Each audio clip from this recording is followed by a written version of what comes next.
ಯಾವುದೇ ಮುಚ್ಚುಮರೆ ಇಲ್ಲ. ಯಾರನ್ನು ಮೆಚ್ಚಿಸುವ ಪ್ರಶ್ನೆ ಇಲ್ಲವೇ ಇಲ್ಲ. ನೇರ ಪ್ರಶ್ನೆ, ನೇರ ಉತ್ತರ. ಇದು ಜನಮನ. ನಾನು ಚಿದಾನಂದ್ ಪಟೇಲ್.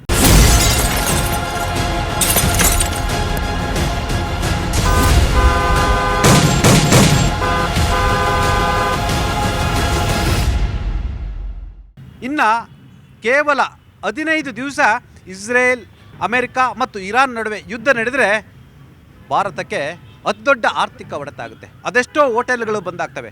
ಲಕ್ಷಾಂತರ ಜನರು ಕೆಲಸವನ್ನು ಕಳೆದುಕೊಡ್ತಾರೆ. ಲಕ್ಷಾಂತರ ಜನ ಬೀದಿಗೆ ಬೀಳುವಂಥ ಪರಿಸ್ಥಿತಿ ನಿರ್ಮಾಣ ಆಗಲಿದೆ. ಒಂದು ದೇಶ ಅತಿಯಾದ ಅವಲಂಬನೆಯನ್ನು ಮಾಡಿಕೊಂಡ್ರೆ ಎಂಥ ಸ್ಥಿತಿಗೆ ಬರುತ್ತೆ ಅಂತ ಹೇಳಿದ್ರೆ ಇದು ಅತಿ ದೊಡ್ಡ ಉದಾಹರಣೆ.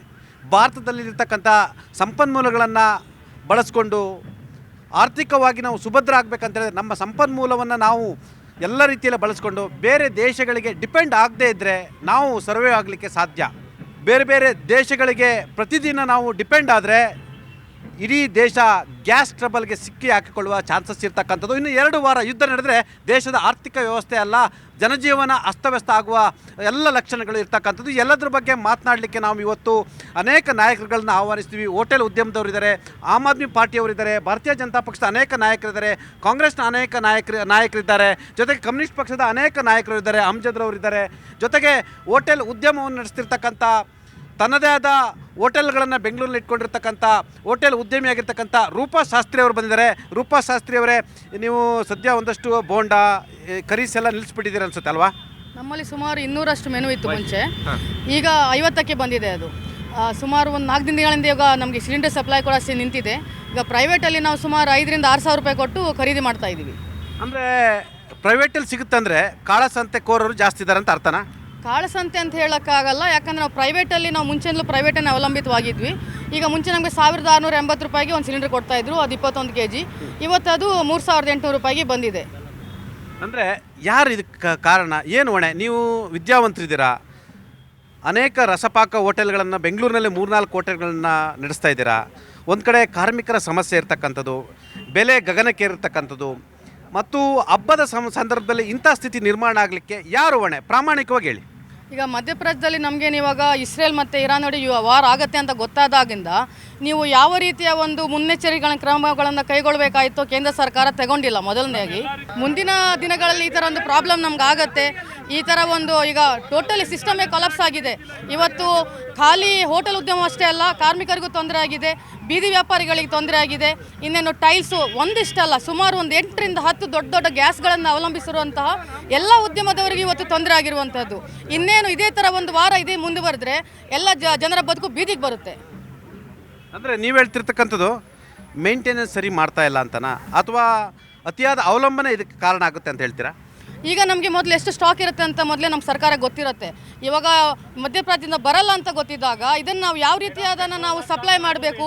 ಈಗ 13% ವಾಣಿಜ್ಯಕ್ಕೆ ನಾವು ಕೊಡ್ತೀವಿ, 87% ಮನೆ ಬಳಕೆ ಕೊಡ್ತಾ ಇದ್ದೀವಿ. ಈಗ 87% ನೀವು ಕಟ್ ಡೌನ್ ಮಾಡಿ 70% ನೀವು ವಾಣಿಜ್ಯ. ಇವರು ಯಾವುದೇ ಪಾರ್ಟಿ ವಕ್ತಾರರಲ್ಲ. ಹಲೋ ಮೈ ಡಿಯರ್ ಫ್ರೆಂಡ್, ಇವರು ಯಾವುದೇ ಪಾರ್ಟಿ ವಕ್ತಾರರಲ್ಲ. ಅವರು ಹೋಟೆಲ್ ಉದ್ಯಮದಿಂದ ಬಂದಿದ್ದಾರೆ. ಅವ್ರ ಸಮಸ್ಯೆನ ಹೇಳ್ತಿದ್ರೆ ಹೇಳಕ್ಕೆ ಬಿಡಿ. ಅವರು BJPಯವರು, ಕಾಂಗ್ರೆಸ್ನವರು ಬಂದ ಸಂದರ್ಭದಲ್ಲಿ ನೀವು ವಾದ ಮಾಡಿ ಆಯಿತಾ. ಅವರು ಒಂದು ಹೋಟೆಲ್ ನಡೆಸ್ತಿದ್ದಾರೆ, ರಸಪಾಕ ಅಂತ ಹೋಟೆಲನ್ನು ನಡೆಸ್ತಿದ್ದಾರೆ, ಹೋಟೆಲ್ ಉದ್ಯಮ ನಡೆಸ್ತಿದ್ದಾರೆ, ಅದ್ರ ಸಮಸ್ಯೆನ ಹೇಳ್ಕೊಳ್ತಿದ್ದಾರೆ. ಅವರಿಗೆ ಮಾತಾಡಲಿಕ್ಕೆ ಅವಕಾಶ ಕೊಡಿ. ಅವರು ರಾಜಕೀಯ ವ್ಯಕ್ತಿಯಾಗಿ ಬಂದಿಲ್ಲ, ಇಂಡಿಪೆಂಡೆಂಟ್ ವ್ಯಕ್ತಿಯಾಗಿ ಅವರ ಸಮಸ್ಯೆನ ಹೇಳಲಿಕ್ಕೆ ಬಂದಿದ್ದಾರೆ. ಅವರು ನಿಮಗಿಂತ ಚೆನ್ನಾಗಿ ತಿಳ್ಕೊಂಡು ಮಾಡ್ತಿದ್ದಾರೆ. ಯಾಕಂತ ಹೇಳಿದ್ರೆ ನೀವು ಬೋಂಡಾ ಕರಿತಿಲ್ಲ, ಅವರು ಬೋಂಡಾ ಕರಿತಿದ್ದಾರೆ. ಎಸ್ ಮೇಡಮ್, ಅವರು ಪ್ರಾಕ್ಟಿಕಲ್ ಇಲ್ಲ. ಈಗ ನಾವು ರಿಯಾಲಿಟಿನ ನೋಡಬೇಕಾಗುತ್ತೆ. ಈಗ 87% ಮನೆ ಬಳಕೆಗೆ ಕೊಟ್ಟಿದ್ದಾರೆ, 13% ವಾಣಿಜ್ಯ ಬಳಕೆ ಕೊಟ್ಟಿದ್ದಾರೆ. ನಾವೇನು ಹೇಳ್ತಿದ್ದೀವಿ ಅಂದರೆ 70% ನೀವು ಮನೆ ಬಳಕೆಗೆ ತಗೊಂಡು 30% ನಮಗೆ ವಾಣಿಜ್ಯ ಬಳಕೆ ಕೊಡಿ ಅಂತ ನಾವು ಕೇಳ್ತಾ ಇರೋದು. ಇದೀಗ ಇವು ಹೋಟ್ಲುಗಳು ಮುಚ್ಚಿದಾವೆ, ಕಾರ್ಮಿಕರ ಬದುಕು ಬೀದಿಗೆ ಬಂದಿದೆ. ಇದಕ್ಕೆಲ್ಲ ನಾವು ಯಾರನ್ನ ಕೇಳಬೇಕಾಗತ್ತೆ? ನಿನ್ನೆ ಇವಾಗ ಸರ್ಕಾರದವರು ಹೇಳ್ತಾ ಇದ್ದಾರೆ ನಿಮಗೆ ದಿನಕ್ಕೆ 1,000 ಸಿಲಿಂಡರ್ಗಳನ್ನು ರಾಜ್ಯದಲ್ಲಿ ನಾವು ಕೊಡ್ತೀವಿ ಅಂತ. ಇದನ್ನು ಹೇಗೆ ನೀವು ಅದನ್ನು ನಮಗೆ ಸಪ್ಲೈ ಮಾಡೋಕ್ಕಾಗತ್ತೆ, ಡಿಸ್ಟ್ರಿಬ್ಯೂಟ್ ಮಾಡೋಕ್ಕಾಗತ್ತೆ? ಹೀಗಾಗಿ ಎಲ್ಲ ಸಣ್ಣ ಪುಟ್ಟ ಹೋಟೆಲ್ಗಳು ಇದಾಗಿ 60% ಹೋಟೆಲ್ ಮುಚ್ಚಿದೆ. ಈಗ ಬೀದಿಗೆ ಬಂದಿರೋದು ಯಾರು ಅಂತಂದರೆ ಹೋಟೆಲ್ ಉದ್ಯಮ ಒಂದೇ ಅಲ್ಲ, ಇದನ್ನು ನಂಬಿಕೊಂಡಿರುವಂತಹ ಎಲ್ಲರೂ ಬೀದಿಗೆ ಬಂದಿರುವಂಥದ್ದು. ಇವತ್ತು ತಾವು ದಯವಿಟ್ಟು ಈ ಸರ್ಕಾರ ಇದನ್ನು ಗಮನಕ್ಕೆ ತಗೊಂಡು ಆದಷ್ಟು ಬೇಗ ಇದಕ್ಕೊಂದು ಪರಿಹಾರವನ್ನು ಕೊಡಬೇಕು. ಮತ್ತು ದಿನಕ್ಕೆ 1,000 ಸಿಲಿಂಡರ್ ಯಾವುದೇ ರೀತಿಯಲ್ಲೂ ಸಾಧ್ಯ ಇಲ್ಲ. ನಮಗೆ ದಿನಕ್ಕೆ 40-45 ಸಾವಿರ ಹೋಟೆಲ್ಗಳು ಬೆಂಗಳೂರಲ್ಲಿ ಇದೆ. ದಿನಕ್ಕೆ ಒಂದು ಸಿಲಿಂಡರ್ ಅಂತ ತಗೊಂಡು 45 ಸಾವಿರ ಸಿಲಿಂಡರ್ಗಳಾಗುತ್ತೆ. ಹಾಗಾಗಿ ದಯವಿಟ್ಟು ನೀವು ಇದನ್ನು ಗಮನಕ್ಕೆ ತಗೊಬೇಕು. ಆಲ್ರೆಡಿ ಇವಾಗ 60-70% ಜನ ಬೆಂಗಳೂರಿನವರು ಈ ಹೋಟ್ಲ್ ಊಟವನ್ನೇ ನಂಬಿಕೊಂಡಿರುವಂಥದ್ದು. ಹಾಗಾಗಿ ಇದನ್ನು ಸ್ಟೂಡೆಂಟ್ಸ್ಗಳಿಗಾಗಲಿ ಮತ್ತು ಈ ಆರೋಗ್ಯ ಸಿಬ್ಬಂದಿಗಳು ಎಲ್ಲರೂ ಇದನ್ನು ನಂಬ್ಕೊಂಡಿರ್ತಾರೆ. ದಯವಿಟ್ಟು ನೀವು ಇದನ್ನು ಗಮನಕ್ಕೆ ತಗೊಂಡು ನಮಗೆ ಇನ್ನೂ ಇವಾಗ ಅಲೋಕೇಶನ್ನ ಮಾಡಿದ್ದೀರಾ ಕೇಂದ್ರದಿಂದ, ಇಷ್ಟೇ ನಮಗೆ ಸಿಲಿಂಡರ್ಗಳು ಬರಬೇಕು ಅಂತಿದೆ ಅಂತ. ಮೊನ್ನೆ ನಿಮಗೆ ಅಲೋಕೇಶನ್ ಕೊಟ್ಟಾಗ ನೀವು ದಯವಿಟ್ಟು ಇನ್ನೊಂದು ಸಲ ಅವರಿಗೆ ಮನವಿ ಮಾಡ್ಕೊಬೇಕು ಕೇಂದ್ರ ಸರ್ಕಾರಕ್ಕೆ. ಏನಂತಂದರೆ ನನಗೆ ನೀವು 5,000 ಸಿಲಿಂಡರ್ ಕೊಡ್ಕೊಂಡು 10,000 ಸಿಲಿಂಡರ್ ಅವಶ್ಯಕತೆ ಅಂತ ಕೇಳಿ ದಯವಿಟ್ಟು ಇದನ್ನು ನಮ್ಗೆ ಮಾಡಿಕೊಡ್ಬೇಕಂತ ನಾನು ಕೇಳ್ಕೊಂತೀನಿ. ಹೋಟೆಲ್ ಉದ್ಯಮಿ, ಅದಕ್ಕೂ ಮೊದಲು ಮತದಾರರು, ನೀವು ಮತ ಹಾಕಿದ್ದೀರಾ. ನೀವು ನಿಮ್ಮನ್ನು ಆಳ್ತಕ್ಕಂಥ ಜನಪ್ರತಿನಿಧಿಗಳಿಗೆ ನೀವು ಎಚ್ಚರಿಕೆಯನ್ನು ಕೊಡಬೇಕು. ಇದು ಜನಪ್ರತಿನಿಧಿಗಳ ಕೆಲಸ ಆಗಿರ್ತಕ್ಕಂಥದ್ದು, ಹೌದಲ್ವಾ? ಇಲ್ಲಿ ಏನಾಗಿದೆ ಅಂತಂದರೆ ಕೇಂದ್ರದವ್ರು ರಾಜ್ಯ ಸರ್ಕಾರಕ್ಕೆ ತೋರಿಸೋದು, ರಾಜ್ಯ ಸರ್ಕಾರದವ್ರು ಕೇಂದ್ರ ಸರ್ಕಾರಕ್ಕೆ ತೋರಿಸೋದು, ಇದು ನಮ್ದಲ್ಲ ಅಂತ. ಇಲ್ಲಿ ನಾವು BJP MLAಗಳನ್ನು ಕೇಳಿದರೆ ಏನು ಹೇಳ್ತಾರಂದರೆ ನಾವು ಮಾತಾಡೋಕ್ಕಾಗಲ್ಲ, ನಾವು ಕೇಂದ್ರ ಸರ್ಕಾರದ ಇದರಲ್ಲಿರ್ತೀವಿ ಹಾಗೆ ಅಂತ. ಇಲ್ಲಿ ಅವ್ರನ್ನ ಕೇಳಿದರೆ ಅದು ಕೇಂದ್ರದವ್ರ ಕೆಲಸ, ಅವ್ರು ಕೊಡಬೇಕು ಅಂತ ಹೇಳ್ತಾರೆ. ಮಧ್ಯದಲ್ಲಿ ಬರ್ಡಾಗಿರೋ ಜನರ ಬಾಳು. ಇಲ್ಲಿ ಮತದಾರರು ಬೀದಿಗೆ ಬೀಳ್ತಿದ್ದಾರೆ. ಮತ ಹಾಕ್ತವ್ರಿಗೆ ಬುದ್ಧಿ ಇನ್ನಾದರೂ ಬರುತ್ತಾ ಅಂತ ಗೊತ್ತಿಲ್ಲ. ನಾನು ಮಹಿಳೆ ಆಗುತ್ತೆ ನಿಮ್ಮ ಹತ್ರ ಬಂದಿದ್ದೀನಿ. ಪಾಪ ಅವ್ರು ಹೇಳ್ತಾರೆ, ಅವರ ವಾದವನ್ನು ಅವ್ರು ಮಂಡಿಸ್ತಾರೆ, ಆಯಿತಾ? ನೀವು ಪಾಪ ಊಟ ಮಾಡಿಲ್ಲ ಅನ್ಸುತ್ತೆ ಅಲ್ವಾ, ಗ್ಯಾಸ್ ಇಲ್ದಲೆ? ಸರ್ ಯಾಕೆ ಹೇಳ್ತೀರಾ ಸರ್ ನಮ್ಮ ಕಷ್ಟ? ಒಲೆನಲ್ಲಿ ಏನು ಹೆಣ್ಣು ಮಕ್ಕಳಿಗೆ ಹೊಗೆ ರಹಿತ ಜೀವನ ಕೊಡ್ತೀನಿ ಅಂತ ಹೇಳಿ ಒಲೆನಲ್ಲಿ ಟೀ ಮಾಡ್ಕೊಂಡು ಕುಡಿಯೋ ಅಂತ ಪರಿಸ್ಥಿತಿ ತಂದಿಟ್ಬಿಟ್ರು ನಮಗೆ. ಅವ್ರಿಗಂತೂ ಹೆಂಡತಿ ಮಕ್ಕಳು ಇಲ್ಲ. ನನ್ನ ಮಕ್ಕಳು ಗತಿ ಏನು ಸರ್? ನನಗೇನಾದರೂ ಕಾಯಿಲೆ ಬಂದ್ರೆ ನನ್ನ ಫ್ಯಾಮ್ಲಿನ ಯಾರು ನೋಡ್ಕೋತಾರೆ? ಬೆಲೆ ಜಾಸ್ತಿ, 15 ದಿನ ಯುದ್ಧ ಆಗಿದ್ದಕ್ಕೆ ಈ ಥರ ಅಂದರೆ ಇನ್ನು ಮುಂದೆ ಆದರೆ ನಾವೇನು ಮಾಡಬೇಕು ಸರ್ ಜನಸಾಮಾನ್ಯರು? ಒಂದು ಮಣ ಸೌದೆ 800,000 ಆಗಿದೆ. ನಾವೇನು ಇಟ್ಕೊಂಡು ಕೂತಿರ್ತೀವ ಹೋಗಿ ತೊಗೊಂಬಂದು ಅಡುಗೆ ಮಾಡೋದಕ್ಕೆ? ಹೊಗೆಯಿಂದ ನಾವು ಸಾಯ್ತೀವಲ್ಲ. ನಮಗೆ ಕ್ಯಾನ್ಸರ್ ಅಂತ ಹಳ್ಳಿಗಳಲ್ಲೆಲ್ಲ ಕ್ಯಾನ್ಸರ್ ಕಾಯಿಲೆಗಳು ಬರ್ತಾ ಇದೆ. ನಮಗೆಲ್ಲ ಬಂದರೆ ಯಾರು ನೋಡ್ತಾರೆ? ಸುಳ್ಳಲ್ಲ. ಈ ದೇಶಕ್ಕೆ ದಿನಕ್ಕೆ ಸುಮಾರು 80,000 ಮೆಟ್ರಿಕ್ ಟನ್ ಅಷ್ಟು ಗ್ಯಾಸ್ ಬೇಕಾಗಿರ್ತಕ್ಕಂಥದ್ದು. ಸದ್ಯ ಈಗ 2 ಹಡಗುಗಳಲ್ಲಿ 90,000 ಮೆಟ್ರಿಕ್ ಟನ್ ಬರ್ತಿರ್ತಕ್ಕಂಥ, ಅದು ಕೇವಲ 2 ದಿನಕ್ಕೆ ಮಾತ್ರ ಪೂರೈಕೆ ಆಗಲಿಕ್ಕೆ ಸಾಧ್ಯ. ಈಗಾಗಲೇ ಕೇಂದ್ರ ಸರ್ಕಾರ ಹೇಳಿರ್ತಕ್ಕಂಥದ್ದು ಯುದ್ಧದ ಕಾರಣದಿಂದಾಗಿ ಗ್ಯಾಸ್ ಸಪ್ಲೈ ಆಗ್ತಾ ಇಲ್ಲ ಅನ್ನೋ ಒಂದು ಮಾತನ್ನು ಹೇಳಿರ್ತಕ್ಕಂಥ. ಹಾಗಾಗಿ ಮಿತವಾಗಿ ಬಳಸಿ ಅಂತೇಳಿ ಈಗಾಗಲೇ ಸೂಚನೆ ಕೊಟ್ಟಿರ್ತಕ್ಕಂಥದ್ದು. ಕರ್ನಾಟಕದಲ್ಲಿ ಸುಮಾರು 40,000 ಹೋಟೆಲ್ಗಳು ಇರ್ತಕ್ಕಂಥದ್ದು ಮತ್ತು ಪೀಣ್ಯ ಕೈಗಾರಿಕಾ ಉದ್ಯಮ ಇರ್ತಕ್ಕಂಥದ್ದು. 14,000 PGಗಳು ಇರ್ತಕ್ಕಂಥದ್ದು. ಇದೆಲ್ಲದರ ನಡುವೆ ಕೂಡ ಮೆಡಿಕಲ್ ಎಮರ್ಜೆನ್ಸಿ ಗ್ಯಾಸನ್ನು ಕೊಡಬೇಕು. ಆದರೆ ಕರ್ನಾಟಕಕ್ಕೆ ಪೂರೈಕೆ ಆಗ್ತಿರ್ತಕ್ಕಂಥದ್ದು 20% ಆಗ್ತಿರ್ತಕ್ಕಂಥದ್ದು. ಅನೇಕ ಕಾರ್ಮಿಕರು ಬೀದಿಗೆ ಬರುವಂಥ ಸ್ಥಿತಿ ನಿರ್ಮಾಣ ಆಗಿರ್ತಕ್ಕಂಥದ್ದು. ಆ ಮುಖಾಂತರ ಇದಕ್ಕೆ ಯಾರು ಹೊಣೆ ಅಂತೇಳಿ ಚರ್ಚೆ ಆಗ್ತಿರ್ತಕ್ಕಂಥದ್ದು. ಒಟ್ಟಾರೆ ಮೇಡಮ್, ಯಾರು ಹೊಣೆ? ಈಗ ನೀವು ಮಿಸ್ಮ್ಯಾನೇಜ್ಮೆಂಟ್ ಮಾಡ್ತಾ ಇದ್ದೀರಾ ಸರ್. ಹೊಣೆ ಯಾರು ಅನ್ನೋದು ಇಟ್ಸ್ ವೆರಿ ಬೇಸಿಕ್. ನೋಡಿ, ಗ್ಯಾಸ್ ಎಲ್ಲಿಂದ ಬರುತ್ತೆ ಸರ್? ಕೇಂದ್ರ ಸರ್ಕಾರದಿಂದ ಬರುತ್ತೆ.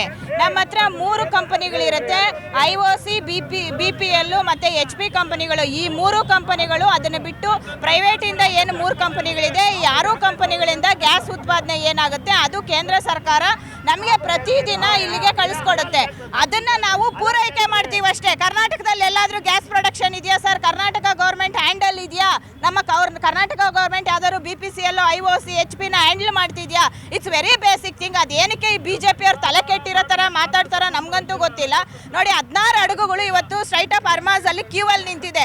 ಅದಕ್ಕೆ ಕಾರಣ ಏನು? ಇಸ್ರೇಲಲ್ಲಿ ಯುದ್ಧ ನಡೆಯುತ್ತೆ, ಅದಕ್ಕೆ 48 ಗಂಟೆಗಳ ಮುಂದೆ. ಇರಾನಲ್ಲಿ ಯುದ್ಧ ನಡೆದಾಗ ಇಸ್ರೇಲ್ಗೆ ನಮ್ಮ ಪ್ರಧಾನಿಗಳು 48 ಗಂಟೆಗಳ ಮುಂದೆ ಅಲ್ಲಿ ಹೋಗಿರ್ತಾರೆ. ಆಮೇಲೆ ಯುದ್ಧ ನಡೆಯುತ್ತೆ. ಇಷ್ಟೆಲ್ಲ ಪರಿಣಾಮಗಳಾಗುತ್ತೆ. ಅಮೇರಿಕಾದ ಟ್ರಂಪ್ ಅವರಿಗೆ ಶರಣಾಗತಿಯಾದ ನಮ್ಮ ಮೋದಿ ಅವರು ಹೇಳಿದಾಗೆ ಕೇಳ್ಕೊಂಡು ಇವತ್ತು ನಿಂತಿದ್ದಾರೆ. ಅಲ್ಲಿನ ಒಬ್ಬ ವೈಟ್ ಹೌಸ್ ಅಧಿಕಾರಿ ಹೇಳ್ತಾರೆ, ನಾವು ಹೆಂಗ್ ಆಕ್ಟ್ ಮಾಡಿಸ್ತೀವೋ ನಿಮ್ಮ ಪ್ರಧಾನಿಗಳು ಅಂದ್ರೆ ನಮ್ಮ ನರೇಂದ್ರ ಮೋದಿ ಅವರು ಆ ಥರ ಆಕ್ಟ್ ಮಾಡ್ತಾರೆ ಅಂತ ಓಪನ್ ಹೇಳಿಕೆ ಇಡೀ ವಿಶ್ವದಲ್ಲಿ ಇವತ್ತು ಹರಿದಾಡ್ತಿದೆ. ಅದು ಅಂದ್ರೆ ನಮ್ಮ ದೇಶ ತಲೆ ತಗ್ಗಿಸುವ ಹಾಗೆ ಇವತ್ತು ಮೋದಿ ಅವರು ಮಾಡಿದ್ದಾರೆ. ಇವ್ರಿಗೆ ವಿದೇಶಾಂಗ ನೀತಿಗಳು ಗೊತ್ತಿಲ್ಲ, ಅಲಿಪ್ತ ನೀತಿಗಳು ಅಂತ ಏನಿತ್ತು ಅದನ್ನ ಇವರು ಮೇಂಟೈನ್ ಮಾಡ್ಕೊಂಡು ಹೋಗಿಲ್ಲ. ಅದರಿಂದ ಇವತ್ತು ನಮ್ಮ ದೇಶ ಈ ರೀತಿಯ ಒಂದು ಪರಿಣಾಮವನ್ನು ಎದುರಿಸ್ತಾ ಇದೆ ಸರ್. ಯುದ್ಧ ಆಗ್ತಾ ಇದೆ. ಯುದ್ಧ ಸಂದರ್ಭದಲ್ಲಿ ಈ ಥರ ತುರ್ತು ಪರಿಸ್ಥಿತಿಗಳು ಸರ್ವೇ ಸಾಮಾನ್ಯ. ನಾವು ಜಾಗತೀಕರಣ, ಉದಾರೀಕರಣ ಮತ್ತು ಖಾಸಗೀಕರಣದಲ್ಲಿ ಇರ್ತೀವಿ. ಇಡೀ ಜಗತ್ತೇ ಈಗ ಒಂದು ಗ್ಲೋಬಲ್ ವಿಲೇಜ್ ಆಗಿರ್ತಕ್ಕಂಥದ್ದು. ಯಾರು ಕೂಡ ಆ ರಾಷ್ಟ್ರದಲ್ಲೇ ಎಲ್ಲೊಂದು ಕಡೆ ಎಲ್ಲವನ್ನೂ ಅವಲಂಬಿಸಲಿಕ್ಕೆ ಸಾಧ್ಯ ಇಲ್ಲ. ಬೇರೆ ಬೇರೆ ರಾಷ್ಟ್ರಗಳ ಅವಲಂಬನೆ ಮುಖ್ಯ. ಈಗ ಮಧ್ಯಪ್ರಾಚ್ಯದಲ್ಲಿ ಯುದ್ಧ ಆಗ್ತಿದೆ, ಹಾರ್ಮುಜ್ ಜಲಸಂಧಿಯಲ್ಲಿ ಮುಚ್ಚಿರ್ತಕ್ಕಂಥದ್ದು ಮತ್ತು ನಮಗೆ ಬರಬೇಕಾಗಿರ್ತಕ್ಕಂಥ ತೈಲಗಳು ಬರ್ತಾ ಇಲ್ಲ. ಒಟ್ಟಾರೆ ಇದು ಯುದ್ಧದ ತುರ್ತು ಪರಿಸ್ಥಿತಿಯಿಂದ ಆಗಿರ್ತಕ್ಕಂಥದ್ದು. ಇದನ್ನು ನಾವು ಅರ್ಥ ಮಾಡ್ಕೊಳ್ಬೇಕು. ಇದನ್ನು ನೀವು ರಾಜಕೀಯವಾಗಿ ನೋಡ್ತೀರಾ ಅಥವಾ ಆರ್ಥಿಕವಾಗಿ ನೋಡ್ತೀರಾ ಅಥವಾ ಒಂದು ದೇಶವಾಗಿ ಸರಿಯಾದ ವಿದೇಶಾಂಗ ನೀತಿ ಇಲ್ಲದಾಗಿ ನೋಡ್ತೀರಾ ನೀವು? ಕಮ್ಯುನಿಸ್ಟರು ಯಾವ ರೀತಿ ನೋಡ್ತೀರಾ? ಯಾಕಂದರೆ ಕಮ್ಯುನಿಸ್ಟ್ ಅಂದ ತಕ್ಷಣ ಅವ್ರು ಹೇಳ್ತಾರೆ ಚೈನಾ ಅಂತ ಹೇಳ್ತಾರೆ. ಈಗ ಚೈನಾನು ವಿರೋಧ ಮಾಡೋಂಗಿಲ್ಲ ಆಯಿತಾ, ಚೈನಾ ಕೂಡ ನಮಗೆ ಗೆಳೆಯರಾಗಿರ್ತಕ್ಕಂಥದ್ದು. ಹೇಳಿ ಅಮ್ಜದ್ ಅವರೇ. ನೋಡಿ,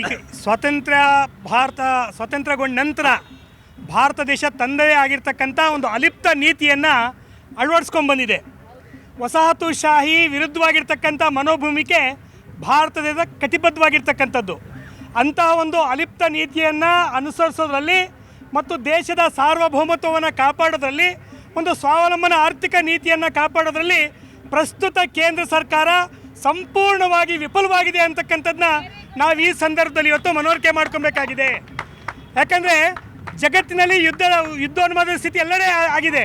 ಕಳೆದ 2-3 ತಿಂಗಳುಗಳಿಂದ ಅಲ್ಲಿ ಮಿಸೈಲ್ ದಾಳಿ, ಬಾಂಬ್ ದಾಳಿ, ಅನಾಹುತ ನಡೀತಾ ಇದೆ. ಇಂಥ ಸಂದರ್ಭದಲ್ಲಿ ಅಲಿಪ್ತ ನೀತಿಯನ್ನು ಅಳವಡಿಸ್ಕೊಂಡಿರ್ತಕ್ಕಂಥ ಭಾರತದ ನೇತೃತ್ವ ವಹಿಸಿರ್ತಕ್ಕಂಥ ನಾಯಕತ್ವದ ಬಾಯಿಯಲ್ಲಿ ಶಾಂತಿ ಬೇಕು, ಯುದ್ಧ ನಿಲ್ಲಿಸಿ ಅಂತಕ್ಕಂಥ ಒಂದು ಗಟ್ಟಿತನದ ಮಾತಿಲ್ಲ ಅಂದರೆ ಇದು ಭಾರತದ ನೀತಿಗೆ ತದ್ವಿರುದ್ಧವಾಗಿರ್ತಕ್ಕಂಥದ್ದು ಅಂತೇಳಿ ಭಾಳ ಸ್ಪಷ್ಟವಾಗಿ ಇವತ್ತು ಗೋಚರಿಸ್ತಾ ಇದೆ. ಇವತ್ತು ಯಾವುದೇ ದೇಶ, ಅದು ಬರೀ ಇರಾಕು, ಇಸ್ರೇಲು, ಅಮೇರಿಕ ಅಲ್ಲ, ಜಗತ್ತಿನ ಯಾವುದೇ ಮೂಲೆಯಲ್ಲಿ ಯುದ್ಧ ನಡೆದರೂ ಕೂಡ ಅಲ್ಲಿ ಆತಂಕ, ಸಾವು, ನೋವು, ದುಃಖ, ದುಮ್ಮಾನಗಳೇ.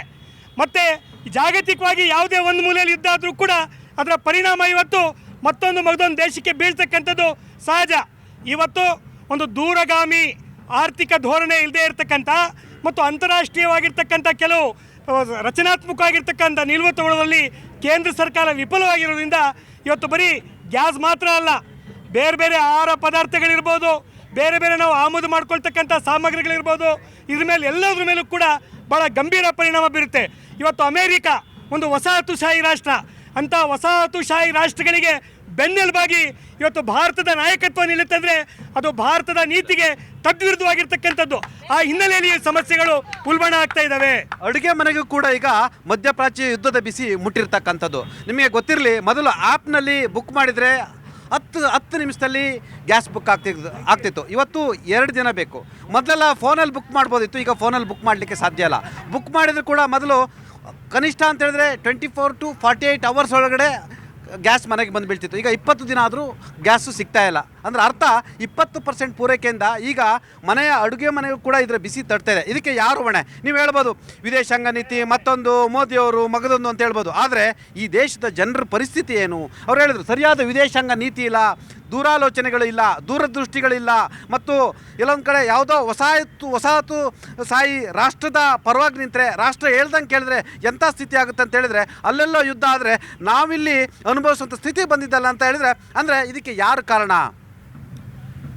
ಪ್ರಾಪಂಚಿಕವಾಗಿ ನಡೀತಾ ಇರುವಂಥ ಗ್ಲೋಬಲ್ ಯುದ್ಧದಲ್ಲಿ it is not an India war, it's a global war ನಡೀತಾ ಇರುವಂಥದ್ದು. ಗ್ಲೋಬಲ್ ವಾರ್ ನಡೀತಾ ಇರಬೇಕಾದಾಗ ಮಧ್ಯಪ್ರಾಚ್ಯ ಕೊಲ್ಲಿ ರಾಷ್ಟ್ರದಲ್ಲಿ ನಡೀತಾ ಇರಬೇಕಾದಾಗ ಕಾಂಗ್ರೆಸ್ನವ್ರಿಗೆ ಅವ್ರಿಗೊಂದು ಹೇಳೋದನ್ನ ಕೇಳಿಸ್ಕೊಳ್ಳೋಂಥ ಪ್ರವೃತ್ತಿ ಇರಬೇಕಾಗುತ್ತೆ. ಅವ್ರು ಹೇಳಿದ್ದನ್ನು ನಾವು ಕೇಳಿದ್ದೀವಿ, ಮುಗಿದು ಹೇಳ್ಬೇಕಾಗುತ್ತೆ. ಸರ್, ಇದು ಬಂದು ಯಾವುದೋ ಭಾರತ ಯುದ್ಧಕ್ಕೆ ಹೋಗಿ ಏರಿರುವಂಥ ಯುದ್ಧ ಅಲ್ಲ. ಕೊಲ್ಲಿ ರಾಷ್ಟ್ರಗಳಲ್ಲಿ ಮತ್ತು ಅಮೇರಿಕ ಮತ್ತು ಇಸ್ರೇಲ್ ನಡೆಯುವಂಥ ಯುದ್ಧ.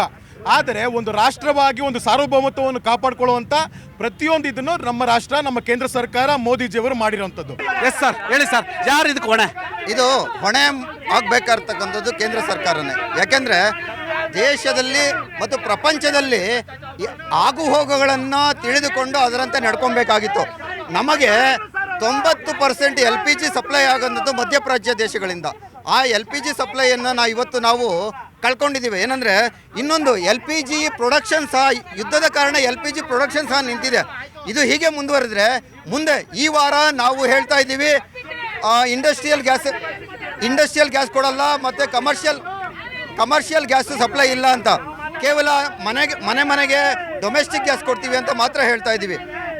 ಈ ಯುದ್ಧದ ವಾತಾವರಣ ಹೀಗೆ ಮುಂದುವರೆದ್ರೆ ಮುಂದಿನ ವಾರದಿಂದ ಅಥವಾ ಇನ್ನೊಂದು 15 ದಿನದಲ್ಲಿ ಕೈಗಾರಿಕೆಗಳು ಶಟ್ಡೌನ್ ಆಗುತ್ತೆ, ನಂತರ ವಾಣಿಜ್ಯೋದ್ಯಮಗಳು ಶಟ್ಡೌನ್ ಆಗುತ್ತೆ, ಮತ್ತು ಹೋಟೆಲ್ ಉದ್ಯಮ ಶಟ್ಡೌನ್ ಆಗುತ್ತೆ. ಯಾಕೆಂದರೆ ಇವತ್ತು ಹೋಟೆಲ್ ಉದ್ಯಮ ಬೆಂಗಳೂರಿನೊಂದರಲ್ಲೇ ಸುಮಾರು 40,000ಕ್ಕೂ ಹೆಚ್ಚು ಹೋಟೆಲ್ಗಳಿದ್ದಾವೆ. ಆ ಉದ್ಯಮಗಳು ಬಂದಾಗೋದ್ರಿಂದ ಎಷ್ಟು ಜನರು ಅವರ ಉದ್ಯೋಗಗಳನ್ನು ಕಳ್ಕೊತಾರೆ. ಹೀಗೆ ನಾವು ನೋಡಿದ್ವಿ. ಈಗ ಏನು ಕೋವಿಡ್ ಏನು ಬಂದಿತ್ತು, ಕೋವಿಡ್ ನಂತರ ಎಷ್ಟು ಜನ ಉದ್ಯೋಗ ಕಳ್ಕೊಂಡ್ರು. ಆ ನಂತರ ಆ ಬಿಸ್ನೆಸ್ಸನ್ನು ಮತ್ತೆ ಎದ್ದೇಳೋದಕ್ಕೆ ಸುಮಾರು 2-3 ವರ್ಷ ಆಯಿತು. ಸುಮಾರು ಜನ ಆತ್ಮಹತ್ಯೆ ಮಾಡಿಕೊಂಡ್ರು, ಸಾಲ ಮಾಡ್ಕೊಂಡಿರೋ ಆತ್ಮಹತ್ಯೆ ಮಾಡಿಕೊಂಡ್ರು, ಬೆಂಗಳೂರನ್ನು ಬಿಟ್ಟು ಹೊರಗಡೆ ಓಡೋದ್ರು, ತಲೆಮರೆಸ್ಕೊಂಡ್ರು, ಏನೇನೋ ವಿಚಿತ್ರವಾದಂಥ ವಾತಾವರಣ ಕ್ರಿಯೇಟ್ ಆಗುತ್ತೆ. ಆದ್ದರಿಂದ ಮುಂದಿನ ದೂರದೃಷ್ಟಿ ಕೊರತೆ ಎದ್ದು ಕಾಣ್ತಾ ಇರ್ತಕ್ಕಂಥದ್ದು ಕೇಂದ್ರ ಸರ್ಕಾರದ್ದು. ಅದೇ ರೀತಿಯಲ್ಲಿ ರಾಜ್ಯ ಸರ್ಕಾರಗಳು ನಮ್ಮ ಇತಿಮಿತಿಯನ್ನು ತಿಳ್ಕೊಂಡು ನಮಗೆ ಬರಬೇಕಾದಂಥ ಗ್ಯಾಸ್ ಸಪ್ಲೈಯನ್ನು ಅವರು ಕೂಡಲೇ ಕೇಂದ್ರಕ್ಕೆ ಪತ್ರ ಬರೀಬೇಕು, ಒತ್ತಾಯಿಸಬೇಕು. ನಮಗೆ ಹೆಚ್ಚು ಕಷ್ಟ ಇದೆ, ಅದಕ್ಕೆ ನಮಗೆ ಗ್ಯಾಸ್ ಸಪ್ಲೈ ಕೊಡಿ ಅಂತ ಕೇಳಬೇಕು. ಅದು ಅವರ ಕರ್ತವ್ಯ ಆಗಿರುತ್ತೆ. ಈಗ ನೋಡಿ, ನಮಗೆ ಬೇಕಾಗಿರ್ತಕ್ಕಂಥದ್ದು ಸುಮಾರು 33 ಮೆಟ್ರಿಕ್ ಟನ್ನು. ನಾನು ಪಕ್ಕಾ ಮಾಹಿತಿ ಕೊಡ್ತೀನಿ, ನಾವಿಲ್ಲೇನು ಗಲಾಟೆ ಮಾಡ್ಕೊಳ್ಳೋದು ಬೇಡ. ಎಸ್ ಮೇಡಮ್, ಅಡುಗೆ ಮನೆ ಸಮಸ್ಯೆ ಏನಾಗ್ತಿದೆ? ಅಲ್ಲ ಸರ್, ಇವತ್ತು ಅಡುಗೆ ಮನೆ ಸಮಸ್ಯೆ ಕೂಡ ಸಮಸ್ಯೆ ಆಗ್ತಿದೆ. ನಿಧಾನಕ್ಕೆ ಬರ್ತಾ ಇದೆ, ತೊಗೊಂಡ್ರೆ ಆಗ್ತಾ ಇಲ್ಲ, ಜೀವನ ಮಾಡೋದು ಹೇಗೆ ಅಂತ ಯೋಚನೆ ಆಗ್ತಾ ಇದೆ. ಅದ್ರ ಜೊತೆಯಲ್ಲಿ ಹೋಟೆಲ್ ಉದ್ಯಮದಲ್ಲಿ ಇವತ್ತು ಕೂಲಿ ಮಾಡ್ಕೊಂಡು ಒಂದು ಹೋಟೆಲಲ್ಲೇ ಊಟ ಮಾಡಬೇಕಾಗಿತ್ತು, ಅಂಥವ್ರು ಇವತ್ತು ಉಪವಾಸ ಬೀಳ್ತಾ ಇದ್ದಾರೆ. ಏನು ಇವತ್ತು ಕೋವಿಡಲ್ಲಿ ಬರೀ ಹೊಟ್ಟೆನಲ್ಲಿ ಸಮಸ್ಯೆ ಒಳಗಡೆ ಒದ್ದಾಡ್ತಾ ಇದ್ರು, ಆ ಪರಿಸ್ಥಿತಿ ಇವತ್ತು ಬರ್ತಾ ಇದೆ.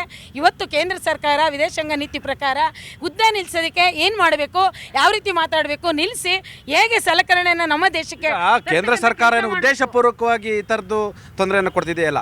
ಅಲ್ಲಿ ಯುದ್ಧ ಆಯಿತು, ನಮಗೆ ಆರ್ಮಿಡ್ ಜಲಸಂಧಿಯಲ್ಲಿ 20%ಕ್ಕೂ ಹೆಚ್ಚು ನಮಗೆ LPG ಬರಬೇಕಾಗಿರ್ತಕ್ಕಂಥದ್ದು.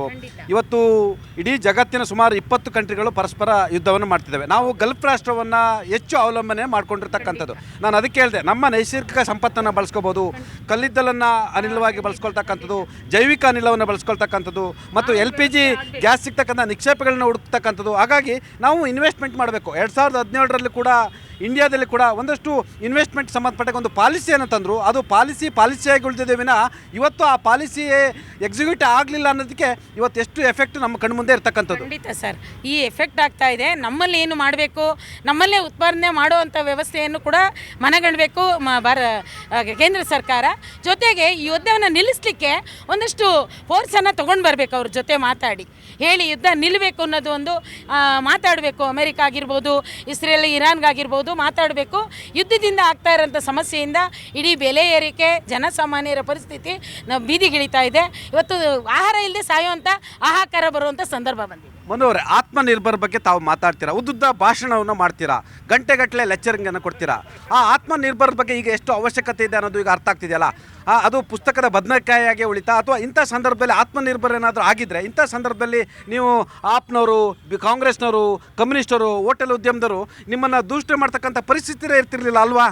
ಸರ್, ಇದಕ್ಕೆ ಮೂಲ ಕಾರಣಕರ್ತರು ಯಾರು ಅಂದರೆ ಕಾಂಗ್ರೆಸ್ಸಿಗರು. ಅಲ್ಲ, ರಾಜಕೀಯ ಮಾಡಬೇಡಿ, ಒಂದೇ ನಿಮಿಷ ಹೇಳ, ನಿಮ್ಮ ಸಮಸ್ಯೆ ಹೇಳಿ. ಒಂದೇ ನಿಮಿಷ. ಸಮಸ್ಯೆ ಇದೆ ಸರ್, ಸಮಸ್ಯೆ ಇಲ್ಲ ಅಂತ ನಾನು ಹೇಳ್ತಿಲ್ಲ.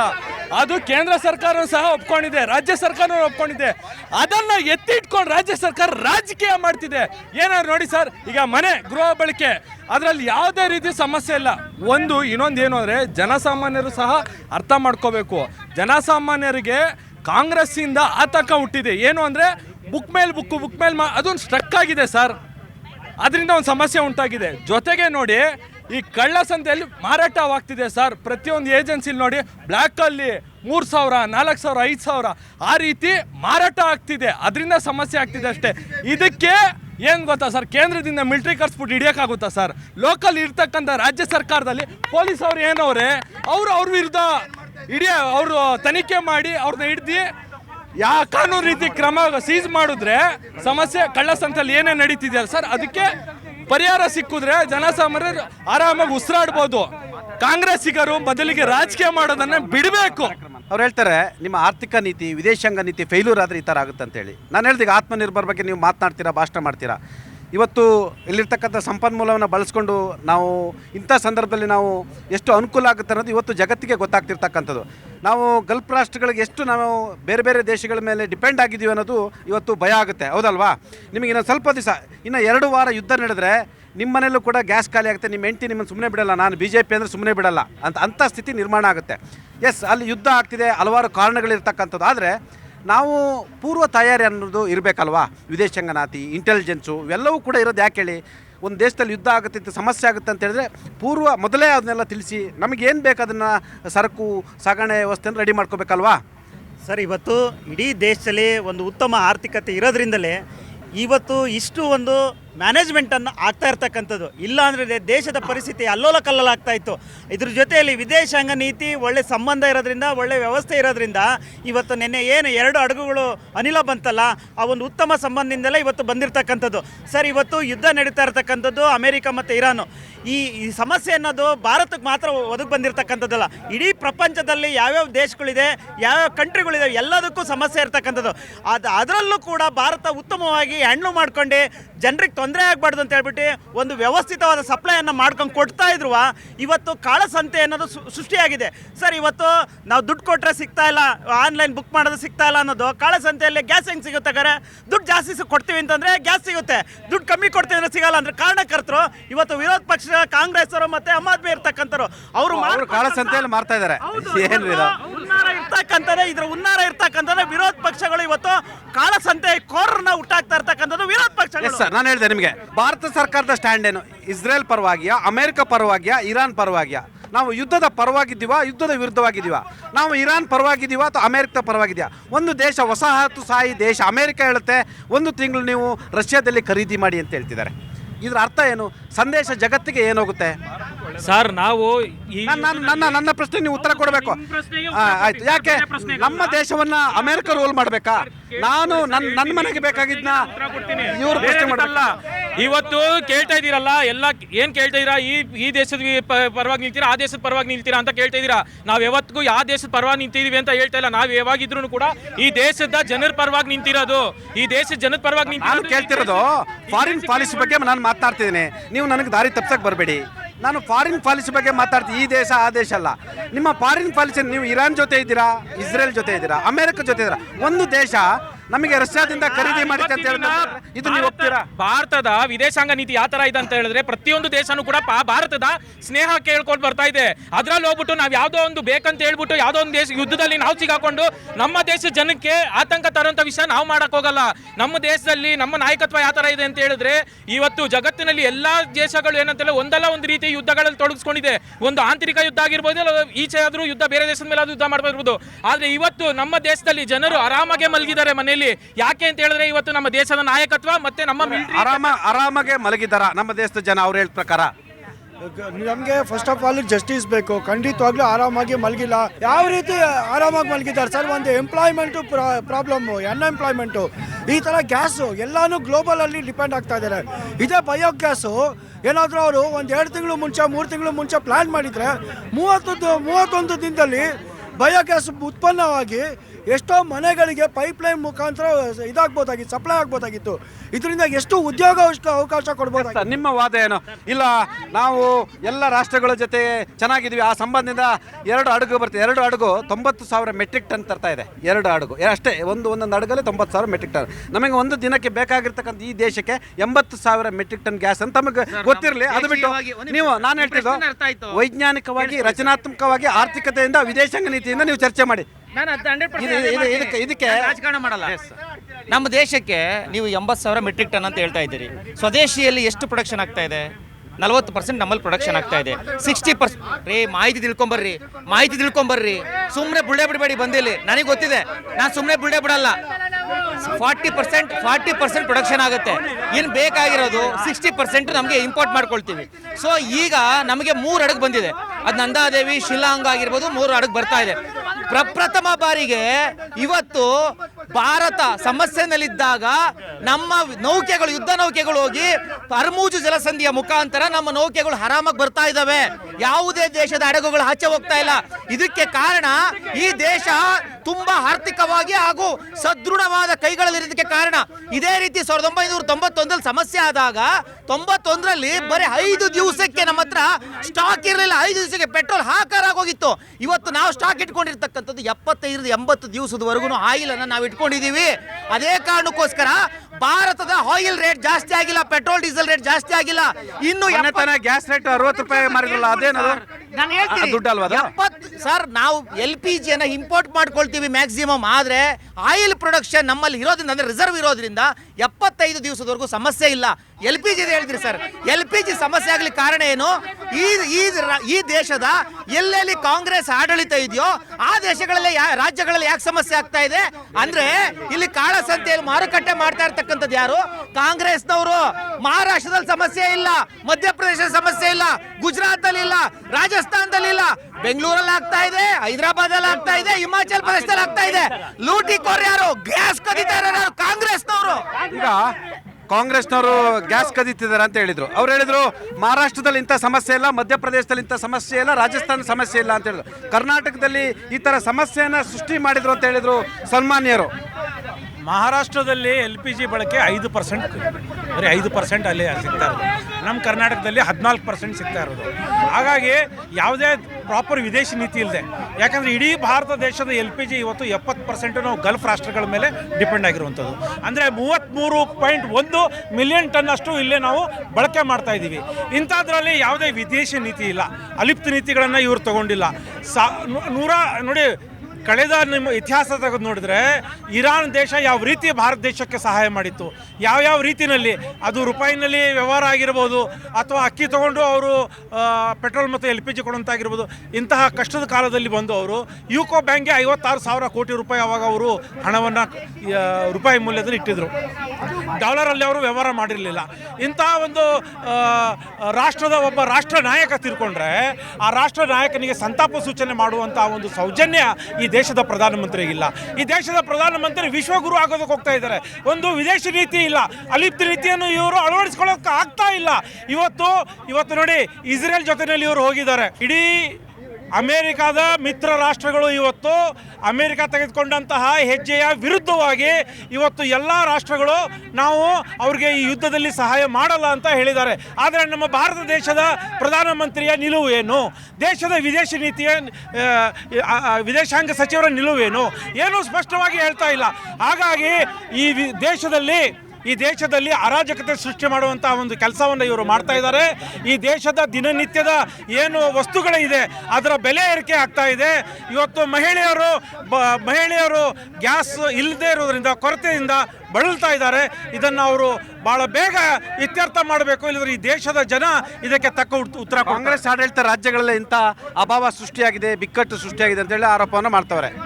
ಸರ್, ಈಗ BJPಗರು ವಾಟ್ಸಪ್ ಯೂನಿವರ್ಸಿಟಿಲಿ ಓದ್ಕೊಂಡ್ಬಂದ್ಬಿಟ್ಟು ಈ ಥರ ಕತೆ ಹೇಳ್ತಾ ಇದ್ದಾರೆ. ಕಾರಣ ಬಂದು ಉತ್ತರ ಭಾರತದಲ್ಲಿ ಹೈಯೆಸ್ಟ್ ಗ್ಯಾಸ್ ಗಾಡಿನೇ ಕಳ್ತನ ಆಗಿದೆ, ಅಂದರೆ ಲೋಡ್ ಕೊಡೋ ಗಾಡಿ ಕಳ್ತನ ಆಗಿದೆ. ಆಮೇಲೆ ಸೈಕಲಲ್ಲಿ ಗ್ಯಾಸ್ ಕಲೆಕ್ಟ್ ಮಾಡೋ ಅಷ್ಟೊತ್ತಲ್ಲಿ ಕಳ್ತನ ಮಾಡ್ಕೊಂಡು ಹೋಗಿದ್ದಾರೆ. ಈ ಥರ ಅತಿ ಹೆಚ್ಚು ಪ್ರಕರಣಗಳು ದಾಖಲಾಗಿದೆ. ಬೇಕಾದ್ರೆ ನಿಮ್ಗೆ ತೋರಿಸ್ತೀನಿ. ನಮ್ಮ ಸ್ನೇಹಿತರು ಹೇಳಿದ್ರು, BJP ವಕ್ತಾರರು, ಎಲ್ಲೂ ಇಲ್ಲ, ಬರೀ ಕರ್ನಾಟಕದಲ್ಲಿ ನಾವು ಇರೋದೇ 4-5 ರಾಜ್ಯದಲ್ಲಿ ಅಷ್ಟೇ. ಇಲ್ಲಿ ಮಾತ್ರ ಎಲ್ಲಿ ಸಮಸ್ಯೆ ಆಗುತ್ತೆ. ಮಹಾರಾಷ್ಟ್ರದಲ್ಲಿ ಹೋಟ್ಲು ಮುಚ್ಚಿ 5-6 ದಿನ ಆಗಿದೆ, ಸಂಪೂರ್ಣ ಮುಚ್ಚಿ. 100 ವರ್ಷದ ಹಳೆ ಶಿವಾಜಿ ಹೋಟ್ಲುಗಳು ನಾನ್ ವೆಜ್ ಆಗ್ಬೋದು, ವೆಜ್ ಆಗ್ಬೋದು, ಮರಾಠ ಹೋಟ್ಲುಗಳು ಮುಚ್ಚಿದೆ. ಯಾವಾಗ ಅವಲಂಬಿತವಾಗಿ ನಮ್ಮ ಭಾರತ ರಾಷ್ಟ್ರ ಅಮೆರಿಕನ ಅತಿ ಹೆಚ್ಚು ಅವಲಂಬಿತ ಆಯ್ತಾ, ಆ ಒಂದು ಉಪಕಾರನೇ ಇವತ್ತು ನಾವು ಅನುಭವಿಸ್ತಾ ಇದೀವಿ. ಎಲ್ಲ ಹೋಟ್ಲುಗಳು ಮುಚ್ಚಿರೋದು, ಭಾರತದಲ್ಲಿ ಗ್ಯಾಸ್ ಕೊರತೆ ಆಗಿರೋ, ಅಂದರೆ ಕಚ್ಚಾ ತೈಲ ನಮಗೆ ಬರದೇ ಇರೋ ಕಾರಣನೇ ಅಮೆರಿಕ. ಯಾಕೆ ಹೇಳಿ? ರೇಟ್ ನಿರ್ಧಾರ ಮಾಡೋದು ಅಮೆರಿಕ. ಎರಡನೇ ವಿಚಾರ, ಯುದ್ಧ ನಿಲ್ಲಿಸೋದು. ಬೇಕಾದ್ರೆ 4-5 ಉದಾಹರಣೆ ಕೊಡ್ತೀನಿ. ಮಧ್ಯಪ್ರಾಚ್ಯದಲ್ಲಿ ಯುದ್ಧ ನಡೀತಿರ್ತಕ್ಕಂಥ ನಾವು ಗಲ್ಫ್ ರಾಷ್ಟ್ರಗಳನ್ನು ಅದರ ಅವಶ್ಯಕತೆ ನಮಗೆ ಇರ್ತಕ್ಕಂಥದ್ದು, ನಾವೇ ಅಲ್ಲೇ ಆಯಿಲ್ ಪರ್ಚೇಸ್ ಮಾಡ್ತಿದ್ವು, ಗ್ಯಾಸ್ ಪರ್ಚೇಸ್ ಮಾಡ್ತಿರ್ತಕ್ಕಂಥದ್ದು. ಇಂಥ ಸಂದರ್ಭದಲ್ಲಿ ಒಂದಷ್ಟು ಜನ ಕೂಡ ಮತ್ತು ರಾಜಕೀಯ ಪಕ್ಷಗಳು ಕೂಡ ಸರ್ಕಾರದ ಬೆನ್ನಿಗೆ ನಿಂತ್ಕೋಬೇಕಲ್ವಾ? ಅದು ಬಿಟ್ಟು ನೀವು ರಾಜಕೀಯ ಕಾರಣಕ್ಕಾಗಿ ಅವ್ರನ್ನ ದೋಷಣೆ ಮಾಡ್ತಕ್ಕಂಥದ್ದು ಅಥವಾ ರಾಜಕೀಯ ಕಾರಣಕ್ಕಾಗಿ ಎಲ್ಲೊಂದು ಕಡೆ ಆರೋಪಗಳನ್ನ ಮಾಡ್ತಕ್ಕಂಥದ್ದು ಎಷ್ಟು ಮಟ್ಟಿಗೆ ಸರಿ ಅನ್ನೋದು ಭಾರತೀಯ ಜನತಾ ಪಕ್ಷದವರ ಆಗ್ರಹ. ಸರ್, ನಾವೊಂದು ರಾಜಕೀಯ ಪಕ್ಷವಾಗಿ ಒಂದು ಆಡಳಿತ ಪಕ್ಷವನ್ನು ನಾವು ಕ್ವಶನ್ ಮಾಡೋಕ್ಕೆ ನಮಗೆಲ್ಲ ರೈಟ್ಸ್ ಇದೆ. ನಾವು ಅಧಿಕಾರದಲ್ಲಿದ್ದಾಗ ಜನಪರವಾದಂಥ ಕಾರ್ಯಕ್ರಮಗಳನ್ನ ಕೊಟ್ಟಿದ್ದೀವಿ. ನಾವು ಆಹಾರ ಭದ್ರತೆ ಕಾಯ್ದೆಯನ್ನು ತಂದಿದ್ದೀವಿ, ನಾವು ಮನ್ರೇಗಾ ತಂದ್ವಿ, ನಾವು ಲಿಬರೈಸೇಷನ್ಗೋಸ್ಕರ ನಾವು ಕೆಲಸ ಮಾಡಿದ್ದೀವಿ. ನಾವು ಏನಂತಾರೆ ಲೈಸೆನ್ಸ್ ರಾಜ್ನ ತೆಗೆದು ನಾವು ಲಿಬರೈಸೇಷನ್ ಮಾಡಿ ಓಪನ್ ಎಕಾನಮಿ ಮಾಡಿದ್ವಿ. ನಾವು ಎಲ್ಲ ರಾಜ್ಯಗಳ ಜೊತೆ, ಎಲ್ಲ ದೇಶಗಳ ಜೊತೆ ನಮ್ಮ ಸಂಬಂಧ ಚೆನ್ನಾಗಿರಬೇಕು ಅಂತೇಳಿ ನಾವು ಫಾರಿನ್ ಪಾಲಿಸಿನ ಚೆನ್ನಾಗಿ ಮಾಡಿದ್ವಿ. ಇವತ್ತು ಆ ಫಾರಿನ್ ಪಾಲಿಸಿನ ನಮ್ಮ ಏನಂತಾರೆ ಪ್ರಸಿದ್ಧವಾದ 56 ಇಂಚಿನ ಪ್ರಧಾನಿಗಳು ಏನು ಹೇಳ್ತಾರೆ, ಝೀ ಹುಜೂರ್ ಅನ್ನೋ ಅಂತ ಈಗ ಕೇಳಿಸ್ಕೊಡ್ರಿ, ನಿಮ್ಮ ಪ್ರಧಾನಿಯವರು ಝೀ ಹುಜೂರ್ ಅನ್ನೋ ಅಂತ ಪಾಲಿಸಿಯನ್ನ ಪಾಲನೆ ಮಾಡ್ತಾ ಇದ್ದಾರೆ ಹೊರತು ಅವರು ದಿಟ್ಟತನದಿಂದ ನನಗೆ ಏನು ಬೇಕು, ನನ್ನ ದೇಶಕ್ಕೆ ಏನು ಬೇಕು ಅನ್ನೋ ಕೇಳುವಂತ ದಿಟ್ಟತನ ಪ್ರಧಾನಮಂತ್ರಿಗಳಿಗಿಲ್ಲ. ಅದು ವಿಪರ್ಯಾಸ. ನಾವು ಪ್ರಜೆಗಳಾಗಿ ಹುಟ್ಟದಂತ, ನಾವು ಪ್ರಜೆಗಳಾಗಿ BJP ಪಕ್ಷದವ್ರನ್ನ ಕೇಳ್ತಾ ಇದ್ದೀವಿ, ನೀವು ಪ್ರಜೆಗಳಲ್ವಾ? ನಿಮಗೆ ಪ್ರಜಾಸತ್ತಾತ್ಮಕ ಬೆಲೆ ಇಲ್ವಾ? ನಿಮಗೆ ಸಾರ್ವಭೌಮತ್ವ ಮೇಲೆ ಬೆಲೆ ಇಲ್ವಾ? ನೀವು ಜನರಿಗೋಸ್ಕರ ಜನರು ಏನು ಬೇಕು ಅನ್ನೋದನ್ನ ಕೇಳೋಂಥ ನಿಮಗೆ ನೈತಿಕತೆ ಇಲ್ವಾ? ಇವತ್ತು ಜನ ಕಷ್ಟಪಡ್ತಾ ಇದ್ದಾರೆ. ಆಯ್ತು, ನಾನು ಇದೇ ಎಕ್ಸಾಂಪಲ್ ನೀವು ಕೇಳಿದ್ರಲ್ವಾ, ನಾವು ಆಡಳಿತ ಪಕ್ಷದಲ್ಲಿ ಇಲ್ಲ, ಇವತ್ತು ಆಡಳಿತ BJP ಅವ್ರು ಮಾಡ್ತಿದ್ದಾರೆ ಕೇಂದ್ರ ಕೇಂದ್ರದಲ್ಲಿ. ಅವರಿಗೆ ಯಾವ ನೀತಿಗಳನ್ನು ಎಲ್ಲಿ ತರಬೇಕು ಅನ್ನೋ ಕನಿಷ್ಠ ಜ್ಞಾನ ಕೂಡ ಇಲ್ಲ. ನಾವು ಇದನ್ನೇ ಹೇಳ್ತೀವಿ. ನಾವು 2008ರಲ್ಲಿ ಇದೇ ಥರ ನಮಗೆ ಎಕನಾಮಿಕ್ ಪ್ರಾಬ್ಲಮ್ ಆದಾಗ ನಾವು ಅವತ್ತು ಏನೇನು ಕಾರ್ಯಕ್ರಮಗಳನ್ನ ತಗೊಂಡಿದ್ವಿ ಅಂತ ಅವ್ರಿಗೆ ಗೊತ್ತಿಲ್ಲ. ನಾವು ಅವತ್ತು ಆಯಿಲ್ ಬಾಂಡ್ಸ್ನ ಮಾಡಿದ್ವಿ. ಆಯಿಲ್ ಬಾಂಡ್ಸ್ನ ಏನಕ್ಕೆ ಮಾಡಿದ್ವಿ ಅಂತಂದರೆ ಜನರ ಮೇಲೆ ತೆರಿಗೆ ಹೋಗಬಾರ್ದು, ಜನರ ಮೇಲೆ ಆ ಟ್ಯಾಕ್ಸ್ ಹೋಗಬಾರ್ದು, ಜನರಿಗೆ ಕಷ್ಟ ಆಗಬಾರ್ದು. ಆ ಆಯಿಲ್ ಬಾಂಡ್ಸ್ನ ನಾವು ಸರ್ಟನ್ ಪೀರಿಯಡಲ್ಲಿ ನಾವು ಅದನ್ನು ವಾಪಸ್ಸು ಆಯಿಲ್ ಕಂಪ್ನೀಸ್ಗೆ ಕೊಟ್ಟಿದ್ದೀವಿ. ಆ ನಿಟ್ಟಿನಲ್ಲಿ ನಾವೇನು ಮಾಡಿದ್ವಿ, ಜನರ ಮೇಲೆ ಹೊರೆ ಬೀಳಬಾರ್ದು ಅಂತೇಳಿ ನಾವು ಅವತ್ತು ಆ ಕಾರ್ಯಕ್ರಮಗಳನ್ನ ತಗೊಂಡಿದ್ದು.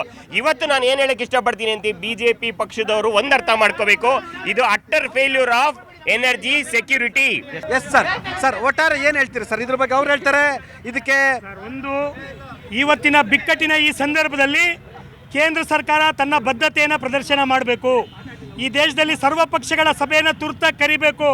ಎದುರಾಗ್ತಾ ಇರ್ತಕ್ಕಂಥ ಸಮಸ್ಯೆಗಳ ಪರಿಹಾರಕ್ಕೆ ಇಡೀ ದೇಶದ ಒಕ್ಕೊರಲ ಒಂದು ಅಭಿಪ್ರಾಯವನ್ನು ಪಡಿಬೇಕಾಗುತ್ತೆ. ಜೊತೆಯಲ್ಲಿ ಇವತ್ತು ಗ್ಯಾಸ್ ಸಮಸ್ಯೆ ಬರೀ ಬೆಂಗಳೂರಿಗೋ ಕರ್ನಾಟಕಕ್ಕೂ ಬಂದಿಲ್ಲ, ಇಡೀ ದೇಶಕ್ಕೆ ಬಂದಿದೆ. ಇಡೀ ದೇಶದ ಎಲ್ಲ ಕಡೆ ಒಂದು ಕಡೆ ಕೃತಕ ಅಭಾವವನ್ನು ಕೂಡ ಸೃಷ್ಟಿಯಾಗ್ತಾ ಇದೆ. ಇದನ್ನು ತಡೆಗಟ್ಟಲಿಕ್ಕೆ ರಾಜಕೀಯ ಇಚ್ಛಾಶಕ್ತಿಯನ್ನು ಪ್ರದರ್ಶನ ಮಾಡಬೇಕು.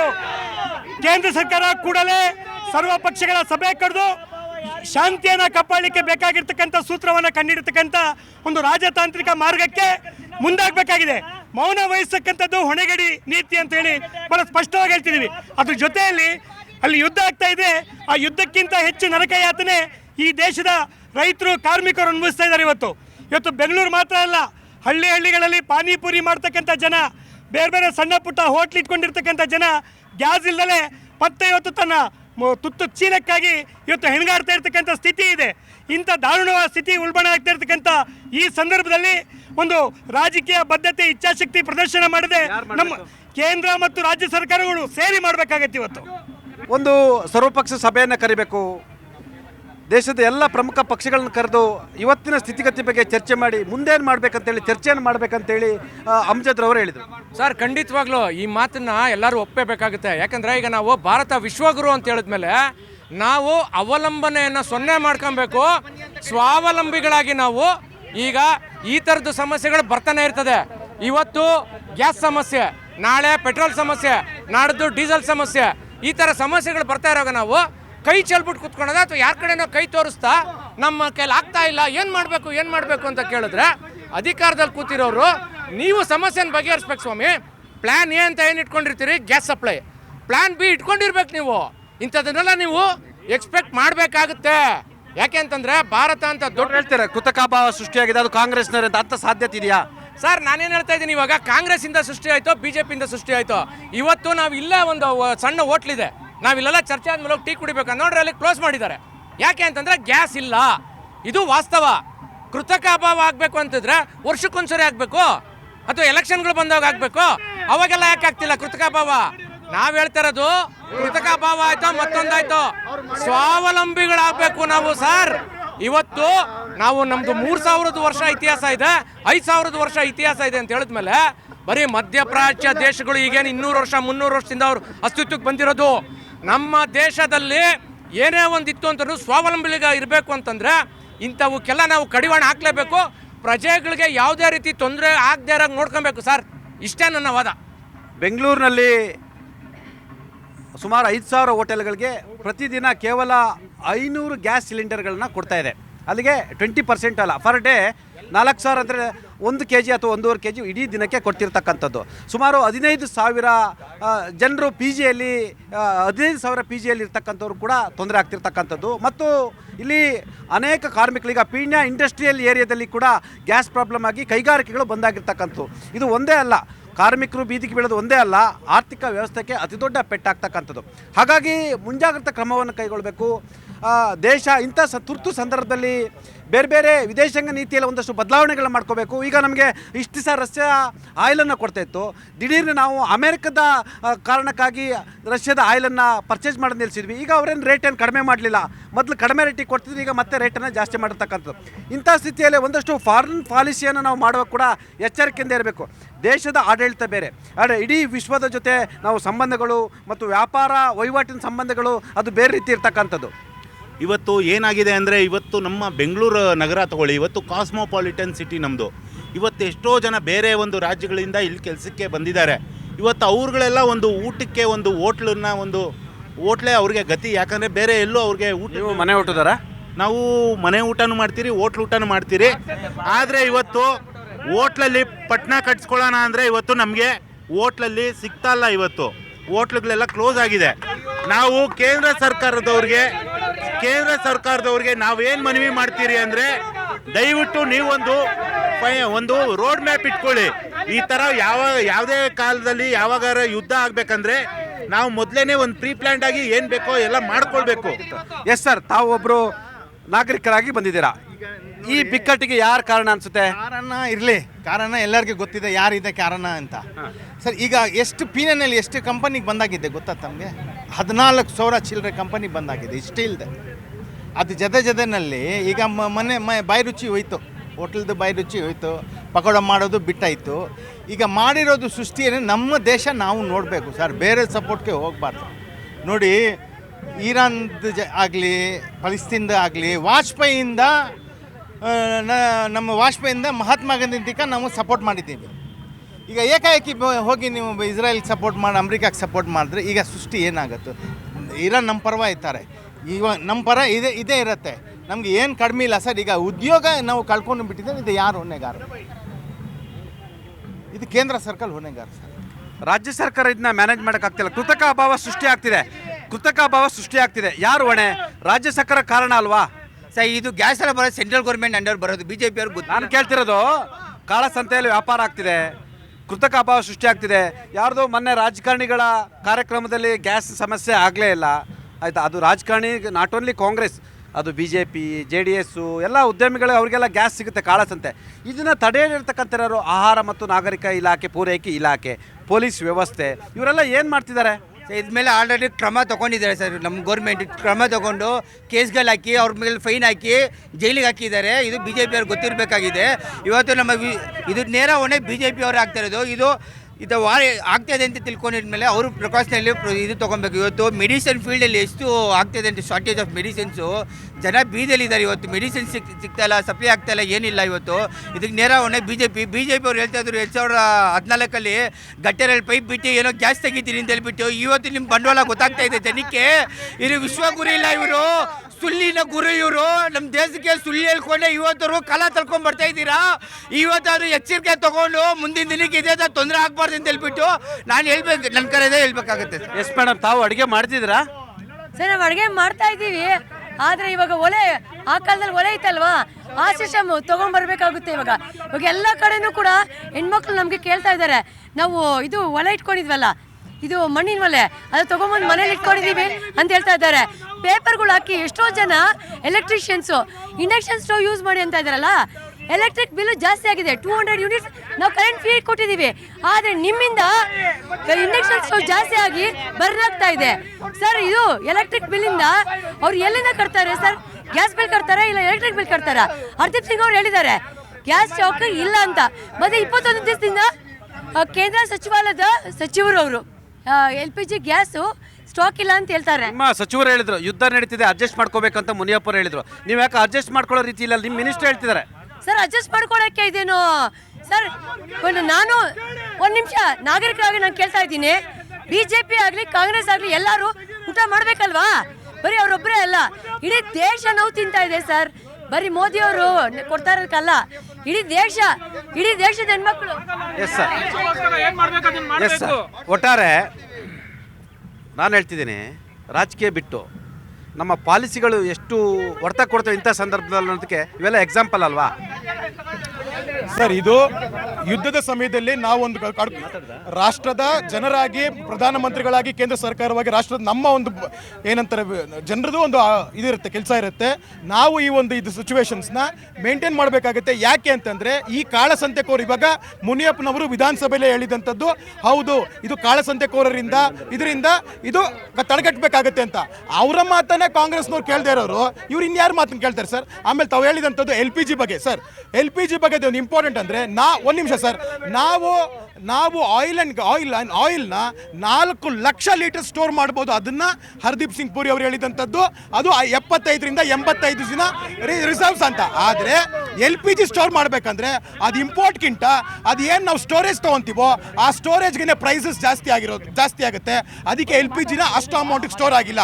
ಆದರೆ ಕೇಂದ್ರ ಸರ್ಕಾರ ಮಾಡಿದ್ದೇನೆಂದರೆ ನಾವು ಹೆಚ್ಚು ಕೊಲ್ಲಿ ರಾಷ್ಟ್ರಗಳ ಮೇಲೆ ಅವಲಂಬಿತರಾಗಿದ್ದನ್ನು ಈಗ ಈ ಸುಸಂದರ್ಭದಲ್ಲಿ ಆಸ್ಟ್ರೇಲಿಯಾ ಮತ್ತು ಅಮೇರಿಕಾ ಮತ್ತು ವೆಸ್ಟರ್ನ್ ಆಫ್ರಿಕನ್ ಕಂಟ್ರೀಸ್ ಮುಖಾಂತರ ಆಲ್ಟರ್ನೇಟ್ 40 ಕಂಟ್ರೀಸ್ ಮುಖಾಂತರ ನಾವು ಮತ್ತೆ ಇಂಪೋರ್ಟ್ ಮಾಡ್ಕೊತಾ ಇದ್ದೀವಿ. ಇದು ಕೇಂದ್ರ ಸರ್ಕಾರ ಮಾಡಿದಂಥ ನೀತಿ. ಇದು ಗುಲಾಮರು. ನೀವು ನೋಡಿ ಊಟನೇ ಮಾಡ್ದಂಗಿಲ್ಲ ಸರ್. ಊಟ ಎಲ್ಲ ಚೆನ್ನಾಗಿ ಮಾಡ್ತಾ ಇದೀವಿ ಸರ್, ತೊಂದರೆ ಇಲ್ಲ. ಗ್ಯಾಸ್ ಇದೆ ನಮ್ಮ ಮನೇಲಿ, ನಾವು ಗ್ಯಾಸ್ ಬಿಟ್ಕೊಂಡು ಎಕ್ಸ್ಟ್ರಾ 2 ಅಂಡೆ ಇದೆಯಲ್ಲ, 2 ಎಕ್ಸ್ಟ್ರಾ ಅಂಡೆ ಇದೆಯಲ್ಲ, ಸಿಲಿಂಡರ್ ಎಕ್ಸ್ಟ್ರಾ ಸಿಲಿಂಡರ್ ನಿಮ್ಮ ಹತ್ರ ಇದೆಯಲ್ಲ, ನಿಮ್ಮ ಪಕ್ಕದವ್ರಿಗಾರು ಕೊಡಿ, ಸಹಾಯ ಮಾಡಿ ಪ್ಲೀಸ್. ನಿಜವಾಗ್ಲೂ ಮಾಡ್ತೀವಿ. ಆದ್ರೆ ಆಯ್ತಾ, ಎಲ್ಲ ಉತ್ತರ ಸಿಗ್ತಾ ನಿಮ್ಗೆ? ಎಲ್ಲರ ಹತ್ರ ಉತ್ತರ ಸಿಗ್ತಾ? ದೇಶಕ್ಕೆ ಯಾವತ್ತೇ ತೊಂದರೆ ಆದ್ರೆ, ದೇಶಕ್ಕೆ ಆಪತ್ತು ಬಂದಾಗ ಕಾಂಗ್ರೆಸ್ ಪಕ್ಷದವರು ಯಾಕೆ ದೇಶದ ಪರ ನಿಂತ್ಕೊಳ್ಳಲ್ಲ ಹೇಳಿ? ಯುದ್ಧ ಬಂದ್ರೆ, ಯುದ್ಧ ಸ್ಟಾರ್ಟ್ ಆದ್ರೆ ಇವ್ರಿಗೊಂಥರ ವಿಕೃತ ಆನಂದ. ಗ್ಯಾಸು ಒಂದೇ ಒಂದು ದಿನ ಆಗಿಲ್ಲ, ಇನ್ನ ಗ್ಯಾಸ್ ಸಿಗ್ತದೆ, ಏನೋ ಪ್ರಾಬ್ಲಮ್ ಆಗ್ತಾ ಇದೆ ಅಂತ ಇಡೀ ದೇಶದಲ್ಲಿ ಶೆಡ್ ಬಿಚ್ಕೊಂಡು ಸ್ಟ್ರೈಕ್ ಮಾಡಿದ್ರಲ್ಲ. ಜನಗಳನ್ನ ಭಯ ಬೀಳ್ಸೋದಕ್ಕೆ ಇವ್ರು ಹೇಳ್ಬೋದಾಗಿದ್ದಲ್ಲ. ಇಡೀ ಪ್ರಪಂಚದಲ್ಲಿ ಯುದ್ಧ ನಡೀತಾ ಇದೆ, ಸ್ವಲ್ಪ ಅಡ್ಜಸ್ಟ್ ಮಾಡ್ಕೊಳ್ಳಿ, ಜನಕ್ಕೆ ಧೈರ್ಯ ತುಂಬೋದಲ್ವಾ? ಇವ್ರು ಮಾಡಿರೋ ಆ ನಾಟಕದಿಂದ 55 ಲಕ್ಷ ಬುಕ್ ಆಗೋ ಅಂತ ಗ್ಯಾಸು 80 ಲಕ್ಷ ಬುಕ್ ಮಾಡ್ತಾವ್ರೆ. ಇವ್ರಿಗಿರೋ ಬೈದಿಂದ ಜನಕ್ಕೆ ಇವತ್ತು ಬಂದ್ಬಿಟ್ಟು ರಾಹುಲ್ ಗಾಂಧಿ ಬಬ್ಬರ್ ಶೇರ್ಗಳು ರಾಹುಲ್ ಗಾಂಧಿ ಸ್ಟ್ರೈಕ್ ಮಾಡ್ತಾ ಪಾರ್ಲಿಮೆಂಟ್ ಮೆಟ್ಲ ಮೇಲೆ ಸ್ಮೃತಿ ಇರಾನಿ ಅವತ್ತೆಲ್ಲ ಒಂದ್ ದಿವಸ ನಾನು ನೋಡ್ದಂಗಿತ್ತು, ಗ್ಯಾಸ್ ಅಂಡೆ ತಲೆ ಮೇಲೆ ಎತ್ಕೊಂಡು ಸ್ಟ್ರೈಕ್ ಮಾಡಿದ್ರು. ಒಂದ್ ನಿಮಿಷ ಹೇಳ್ತೀನಿ, ರಾಹುಲ್ ಗಾಂಧಿ ಅವರು ಪಾರ್ಲಿಮೆಂಟ್ ಮೆಟ್ಲು ಸ್ಮೃತಿ ಇರಾನಿ ಅವರು ಮಾಡಿದ್ದು ನನಗೆ ಗೊತ್ತಿದೆ. ಅವತ್ತು ಯುದ್ಧ ಆಯ್ತಾ? ಯುದ್ಧ ಇಲ್ದಂತ ಸಂದರ್ಭದಲ್ಲಿ ಕೂಡ ಗ್ಯಾಸ್ ರೇಟ್ ಜಾಸ್ತಿ ಆಯ್ತು. ಈಗ ಮೊನ್ನೆ ನೀವು 60 ರೂಪಾಯಿ ಮಾಡಿರಲ್ಲ. 2013 ರಾತ್ರಿ 8 ಗಂಟೆಯಿಂದ ಬೆಳಗ್ಗೆ 8 ಗಂಟೆವರೆಗೂ ಪೆಟ್ರೋಲ್ ಬಂದ್ ಮಾಡೋದು ವೀರಪ್ಪ ಮೊಯ್ಲಿ ಅವರು ಹೇಳಿದ್ರು. ಯಾವ ಯುದ್ಧ ಆಯ್ತು ಸಮಯ? ಯಾವ ಯುದ್ಧ ಆಯ್ತು? ಆಯಿಲ್ ಕೊಡ್ತಾ ಇರಲಿಲ್ಲ ಇವ್ರು ಸರ್ಕಾರ ಇದ್ದಾಗ, ಆಯಿಲ್ ಕೊಡ್ತಾ ಇರಲಿಲ್ಲ ಬೇರೆ ದೇಶದವರು. ಅಷ್ಟು ಸಾಲ ಮಾಡ್ಕೊಂಡಿದ್ರಿ ಇವರು, ಈ ಸರ್ಕಾರ. ನಾವು ಸಾಲ ತೀರ್ಸಿದ್ವಿ 7 ಲಕ್ಷ ಕೋಟಿ. ಸರ್ ಈಗ ನೋಡಿ ಸರ್, ಈಗ ಇವರು ಈಗ ಹಳ್ಳಿಗಳಲ್ಲಿ ನೋಡಿ ಸರ್, ಸೌದೆ ಎಲೆಯಲ್ಲಿ ಜೀವನ ಮಾಡ್ತಿದ್ರು. ನೀವು ಅದನ್ನೇ ಮತ್ತೆ ಸ್ಟಾರ್ಟ್ ಮಾಡಿ ಅಂತಾರ. ಪ್ರತಿಯೊಂದು ಮನೆಗೆ ಗ್ಯಾಸ್ ತಲುಪಂಗ್ ಮಾಡಿದ್ದು ಮೋದಿ ಸರ್ಕಾರ ಸರ್. ಗ್ಯಾಸ್ ಕೊಡಿ ಸ್ವಾಮಿ. ಹೌದು ಸರ್, ಸ್ವಲ್ಪ ಸಮಸ್ಯೆ ಸರ್. ಈಗ ಗೃಹ ಬಳಕೆಯಲ್ಲಿ ಯಾವುದೇ ರೀತಿಯಾದ ವ್ಯತ್ಯಾಸ ಇಲ್ಲ, ಕಮರ್ಷಿಯಲ್ ಅಲ್ಲಿ ವ್ಯತ್ಯಾಸ ಇದೆ ಸರ್. ಜೊತೆಗೆ ನೋಡಿ ಸರ್, ಈಗ ಯುದ್ಧ ನಡೀತಿದೆ ಸರ್, ಸ್ವಲ್ಪ ದಿವಸ ಸಮಸ್ಯೆ ಬಗೆಹರಿಯುತ್ತೆ. ಜೊತೆಗೆ ನೋಡಿ ಸರ್, ಈಗ ಗ್ಯಾಸ್ ಬೆಲೆ ಏರಿಕೆ ಇತ್ಯಾದಿ ಇವರೆಲ್ಲ ಮಾತಾಡ್ಬೋದು. ಯಾವುದೇ ರೀತಿಯಾದಂಥ ಯುದ್ಧನೇ ಇರಲಿಲ್ಲ. ಪಾಣಿ ರೇಟ್ ಯಾಕೆ ಏರಿಕೆ ಮಾಡಿದ್ರು ರಾಜ್ಯ ಸರ್ಕಾರ? ಆಲ್ ರೇಟ್ ಯಾಕೆ ಏರಿಕೆ? ಮನುಷ್ಯ ಹುಟ್ಟಿದ್ರು ಟ್ಯಾಕ್ಸ್ ಕಟ್ಬಿಟ್ಟು ರಾಜ್ಯ ಸರ್ಕಾರ ಹುಟ್ಟಬೇಕಾಯ್ತು, ಸದ್ರು ಕಟ್ಬಿಟ್ಟು. ಈಗ ಸಮಸ್ಯೆಗೆ ಪರಿಹಾರ ಏನು ಸರ್? ನೀವು ಆರೋಪ ಮಾಡೋದು ಬಿಟ್ಬಿಡಿ, ಪರಿಹಾರ ಏನು ಸರ್? ಸರ್ ನೋಡಿ, ಇವತ್ತು ಗ್ಯಾಸ್ ಸಪ್ಲೈ ನಿಂತಿಲ್ಲ. ಫಸ್ಟ್ ಥಿಂಗ್ ಹೇಳ್ತಕ್ಕಂಥದ್ದು ಗ್ಯಾಸ್ ಸಪ್ಲೈ ನಿಂತಿಲ್ಲ ಅಂತ ಹೇಳ್ತಿದ್ದಾರೆ. ಕೇಳಿಸ್ಕೊಳ್ಳಿ, ಬೆಂಗಳೂರು ಯಾವ ಹೋಟೆಲ್ ಬಂದಾಗಿಲ್ಲ. ಉತ್ತರ ಅವಕಾಶ ಕೊಡಿ. ನಮ್ದು ಇವತ್ತು ಗ್ಯಾಸ್ ಸಪ್ಲೈ ನಿಂತಿಲ್ಲ. ಏನು ಹೇಳಿರ್ತಕ್ಕಂಥದ್ದು ಕೇಂದ್ರ ಸರ್ಕಾರ? ಎಸೆನ್ಷಿಯಲ್ಸ್ಗೆ ಒಂದು ನಿಮಿಷ ಎಸೆನ್ಷಿಯಲ್ಸ್ಗೆ ನಾವು ಫಸ್ಟ್ ಪ್ರಿಫರೆನ್ಸ್ ಕೊಡ್ತಾ ಇದ್ದೀವಿ ಅಂತ ಹೇಳ್ತಾ ಇರ್ತಕ್ಕಂಥದ್ದು. ಎಸೆನ್ಷಿಯಲ್ಸ್ ಯಾವ್ದು? ಡೊಮೆಸ್ಟಿಕ್ಕು, ಹಾಸ್ಪಿಟಲ್ಸು, ಹಾಸ್ಟೆಲ್ಸು, ಕಾಲೇಜಸ್ಸು, ಇದಕ್ಕೆ ಅವಕಾಶ ಮಾಡಿಕೊಡ್ತೀವಿ ಫಸ್ಟು ಅಂತ ಹೇಳ್ತಾ ಇರ್ತಕ್ಕಂಥದ್ದು. ಸರ್ ಇವತ್ತು ಇವ್ರು ಮಾಡಿರ್ತಕ್ಕಂಥ ಮೆಚುರಿಟಿ ಏನು? ಇವತ್ತು ಬಾಂಡ್ ಬಗ್ಗೆ ಮಾತಾಡಿದ್ರು ಸರ್. 1991 ಸೇಲ್ ಮಾಡಿದಂಥ ಬಾಂಡ್ 33 ವರ್ಷ ಆಯ್ತು. 33 ವರ್ಷದ ಈಗ ಅಲ್ಲ. ನಿಮ್ಗೆ ಎಷ್ಟು ಏಜ್ ಈಗ? ಅದು ಬಿಡಿ ಸರ್, ಈಗಿನ ಪರಿಸ್ಥಿತಿ ಏನು ಮಾಡಿ? ಅವ್ರು ಮಾಡಿದಂತ 80 ಕೋಟಿ 80 ಟನ್ ಚಿನ್ನವನ್ನು ಅಡ ಇಟ್ಟಿರ್ತಾರೆ, ಅದು ಬಿಡಿಸ್ಕೊಂಡ್ಬಂದಿದ್ದಾರೆ. ಸಾಲ ಈಗ ಎಷ್ಟು ಲಕ್ಷ ಕೋಟಿ ಇದೆ ಗೊತ್ತಾ? ಸಾಲದ ಬಗ್ಗೆ ಮಾತಾಡೋಣ, ಸಾಲದ ಬಗ್ಗೆ ಮಾತಾಡ್ಬಿಡ್ತೀವಿ. ಇವತ್ತು ಕಾಂಗ್ರೆಸ್ ನರಿ ಮಾನ ಮರ್ಯಾದಿದ್ರೆ ಇವತ್ತು ಆರೋಪ ಮಾಡೋದು ಕಮ್ಮಿ ಮಾಡಲಿ. ಯಾಕೆಂದ್ರೆ ಮೊದಲು ಒಂದು ಗ್ಯಾಸ್ ಕನೆಕ್ಷನ್ ತಗೋಬೇಕು ಅಂದ್ರೆ 5 ವರ್ಷ ಮುಂಚೆ ಬುಕ್ ಮಾಡ್ಬೇಕಾಯ್ತು. ಒಂದು ಸಿಲಿಂಡರ್ ತಗೋಬೇಕು ಅಂದ್ರೆ 3 ತಿಂಗಳು ಕಾಯ್ಬೇಕಾಯ್ತು. ಇವತ್ತು ಬಿಜೆಪಿ ಸರ್ಕಾರಗಳು ಬಂದಾದ್ಮೇಲೆ ಮುಟ್ಟಿ ಮೇನಾಗೆ ಮಿನಿಟ್ ಅಲ್ಲಿ ಇವತ್ತು ಗ್ಯಾಸ್ ಸಿಗಂತ ಅವಕಾಶ ನಿರ್ಮಾಣ ಮಾಡಿಕೊಟ್ಟಿದ್ದೆ ಬಿಜೆಪಿ. ಆದ್ರೆ ಇವತ್ತು ಕಾಂಗ್ರೆಸ್ ಕಾಲದಲ್ಲಿ ಒಂದು 5 ವರ್ಷ ಆದ್ರೂ ಸಿಲಿಂಡರ್ ತನ್ನ ಕನೆಕ್ಷನ್ ಸಿಗ್ತಿರ್ಲಿಲ್ಲ. ಇವತ್ತು ಸರ್ ನೀರಿನ ಅಭಾವ ಬಂದ್ರೆ ನಾವು ಬೋರ್ವೆಲ್ ಹಾಕಿ ನೀರು ತೆಗಿಬಹುದು. ಇವತ್ತು ಗ್ಯಾಸ್ ಸಿಲಿಂಡರ್ ಸಮಸ್ಯೆ ಬಂದಿರೋದ್ರಿಂದ ನಾವಿಲ್ಲಿ ಭೂಮಿಯಿಂದ ಗ್ಯಾಸ್ ತೆಗಿಯಕ್ಕಾಗಲ್ಲ. ಅರ್ಥ ಮಾಡ್ಕೊಳ್ಳಿ. ಅಲ್ಲ ನೀವ್ ಹೇಳ್ತಾ ಇರೋ ಗಟರಲ್ಲಿ ಗ್ಯಾಸ್ ಸಿಲಿಂಡರ್ ತೆಗೀರಿ ಅನ್ಬಿಟ್ಟು ಅವಾಗ ಮೋದಿ ಅವ್ರು ಮಾತಾಡಿದಾಗ ಯಾವ ಸಿಚುವೇಶನ್ ಅಂತ ನೀವು ಅರ್ಥ ಮಾಡ್ಕೋಬೇಕು. ಏನ್ ಮಾತಾಡಿದಾರೆ ಅಂತ ಅವ್ರ ತರ ಅರ್ಧಂಬರ್ಧ ಹೇಳಬೇಕು ಹೋಗ್ಬೇಡ್ರಿ. ಬಯೋಗ್ಯಾಸ್ ಡೇ ಇದ್ದಾಗ ಮೋದಿ ಅವರು ಪೂರ್ತಿ ಹೇಳಿದ್ರು, ನಾನು ಒಂದು ನ್ಯೂಸ್ ಪೇಪರ್ ಅಲ್ಲಿ ಓದಿದ್ದೀನಿ ಈ ತರ ಗ್ಯಾಸ್ ಸಿಲಿಂಡರ್ ಮಾಡಿದ್ರು ಅಂತ. ಆದ್ರೆ ಇವ್ರು ಅದನ್ನ ಉಲ್ಟಾ ಉಪಯೋಗಿಸ್ಕೊತಾ ಇದ್ದಾರೆ. 2004ರಿಂದ 2014 ಯಾವಾಗ ಕಾಂಗ್ರೆಸ್ ಅವರು ಇದ್ರು ಗೊತ್ತಾ ಅಧಿಕಾರದಲ್ಲಿ, ಅವಾಗ ನೀವು 11 ವರ್ಷ ಇದ್ದೀರಾ ಸರ್. 250% ಸರ್ ಗ್ಯಾಸ್ ರೇಟ್ ಜಾಸ್ತಿ ಮಾಡಿರೋದು. ಇವಾಗ 5 ವರ್ಷಕ್ಕೆ ಅವರಿಗೆ 5% 10% ಮಾತ್ರನೇ ಆಗುತ್ತೆ. ಆದ್ರೆ ಕಾಂಗ್ರೆಸ್ ಅವರು ಇದ್ದಾಗ 250% ಆಗಿರೋದು. ಗ್ಯಾಸ್ ಬೆಲೆ ಜಾಸ್ತಿ ಯಾವತ್ತೇ ಆಗ್ಲಿ ಅವರು ಜನರ ಪರವಾಗಿ ನಿಂತಿಲ್ಲ. ಗ್ಯಾಸ್ ಬೆಲೆ ಜಾಸ್ತಿ ಮಾಡಿದಾಗ ಅವ್ರು ಏನ್ ಹೇಳಿದ್ರು, ನಿಮ್ಗೆ ಗ್ಯಾಸ್ ಇಸ್ಕೊಳಕ್ ಹೋಗ್ತಾ ಇಲ್ಲ ಅಂತ. ಎಸ್ ಸರ್ ಬಿಜೆಪಿ ವಕ್ತಾರರು ಒಂದು ತಪ್ಪು ಮಾಹಿತಿ ಕೊಟ್ಟಿದ್ದಾರೆ, ಅದನ್ನು ಎಕ್ಸ್ಪ್ಲೈನ್ ಮಾಡಬೇಕಾಗುತ್ತೆ. ಯಾಕಂದರೆ 90% ಆಫ್ ದಿ ನಾವು LPG ಗ್ಯಾಸು ಮತ್ತು natural gas dependence from the ಯಾವುದು ಗಲ್ಫ್ ಕಂಟ್ರೀಸ್, ಅದರ್ ಕಂಟ್ರೀಸ್ಗೆ ನಾವು 90% ಆಗಿರ್ತಕ್ಕಂಥ ಕೇವಲ 4% 6% ಮಾತ್ರ ನಾವು ಉತ್ಪಾದನೆ ಮಾಡ್ಕೊತಾ ಇರೋದು. ಅಂದರೆ ನಾವು 54% LPG ತೊಗೊಂಡು ಬರ್ತಾ ಇದ್ದೀವಿ, 40% ನ್ಯಾಚುರಲ್ ಗ್ಯಾಸ್ ತೊಗೊಂಡು ಇಂಪೋರ್ಟ್ ಮಾಡ್ಕೋತೀವಿ, 6% ಮಾತ್ರ ನಮ್ಮದಾಗುತ್ತೆ. ಮತ್ತು ಆತ್ಮನಿರ್ಭರ ಭಾರತ ಎಲ್ಲಾಯಿತು? ಆಮೇಲೆ ಇನ್ನೊಂದು ಹೇಳ್ತೀವಿ, ಇಸ್ರೇಲ್ನಲ್ಲಿ ಅಧ್ಯಕ್ಷರು ಸತ್ತಿದ್ದಾರೆ.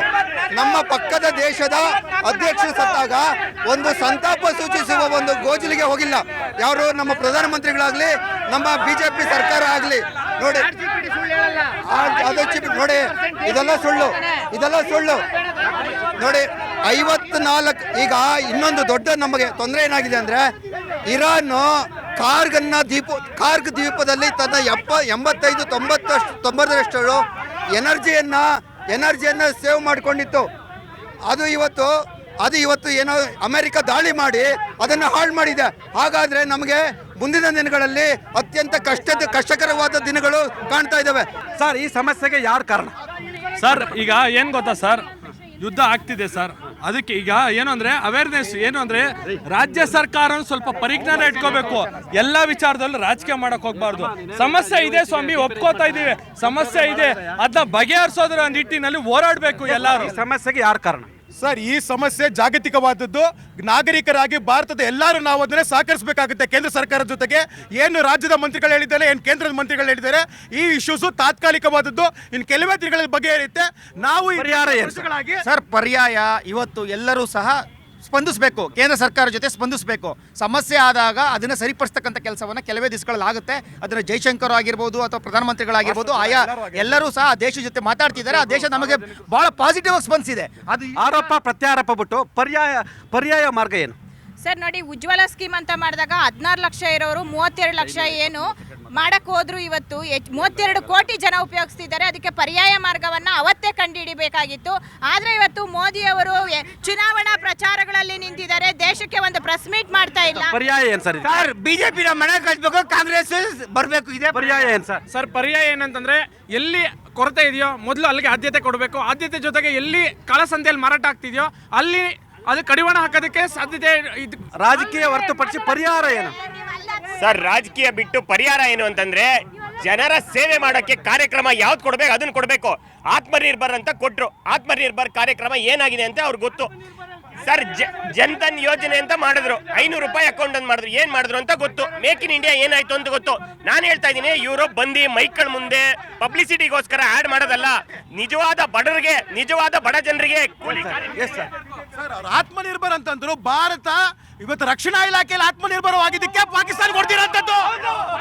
ಸರ್ ನಿಮಿಷ, ಬಿಜೆಪಿ ವಕ್ತಾರಗಳು ಅನ್ಕೊಂಡಿದ್ದೀನಿ ನಾನು. ಯಾರೋ ರೋಡಲ್ಲಿ ಹೋಗೋರು ಬಂದು ಮಾತಾಡ್ತಾ ಇಲ್ಲ. ಬಿಜೆಪಿ ವಕ್ತಾರಗಳಿಗೆ ಗೊತ್ತಿಲ್ಲ ಆತ್ಮನಿರ್ಭರ್ ಅಂದ್ರೆ ಏನು ಅಂತ ಮೀನಿಂಗ್ ತಿಳಿದುಕೊಂಡಿಲ್ಲ ಅವ್ರಿಗೆ. ಆತ್ಮನಿರ್ಭರ್ ಅಂದ್ರೆ self ರಿಲಯಂಟ್ economy, self implant economy ಬಗ್ಗೆ ಅವ್ರಿಗೆ 5 ಪೈಸಾ ಜ್ಞಾನ ಕೂಡ ಇಲ್ಲ. ಎಸ್ ಸರ್, ಈಗ ಎಲ್ಲರೂ ಅಡ್ಜಸ್ಟ್ ಮಾಡ್ಕೊಂಡು ಹೋಗ್ಬೇಕಲ್ವ ಈ ಸಂದರ್ಭದಲ್ಲಿ? ಆಯ್ತಾ, ಕೃತಕ ಭಾವ ನಿಮಗೆ ಗೊತ್ತಾದ್ರೂ ನೀವು ಅವ್ರಿಗೆ ಹೇಳ್ಬೇಕು, ಇಡಿಸ್ಬೇಕು. ಆಯ್ತಾ, ನಿಮ್ಮ ಮನೇಲಿ 3 ಅಂಡೆ ಜಾಸ್ತಿ ಇದ್ರೆ 1 ಅಂಡೆ ಹಂಚ್ಬೇಕು, ಹೌದಲ್ವಾ?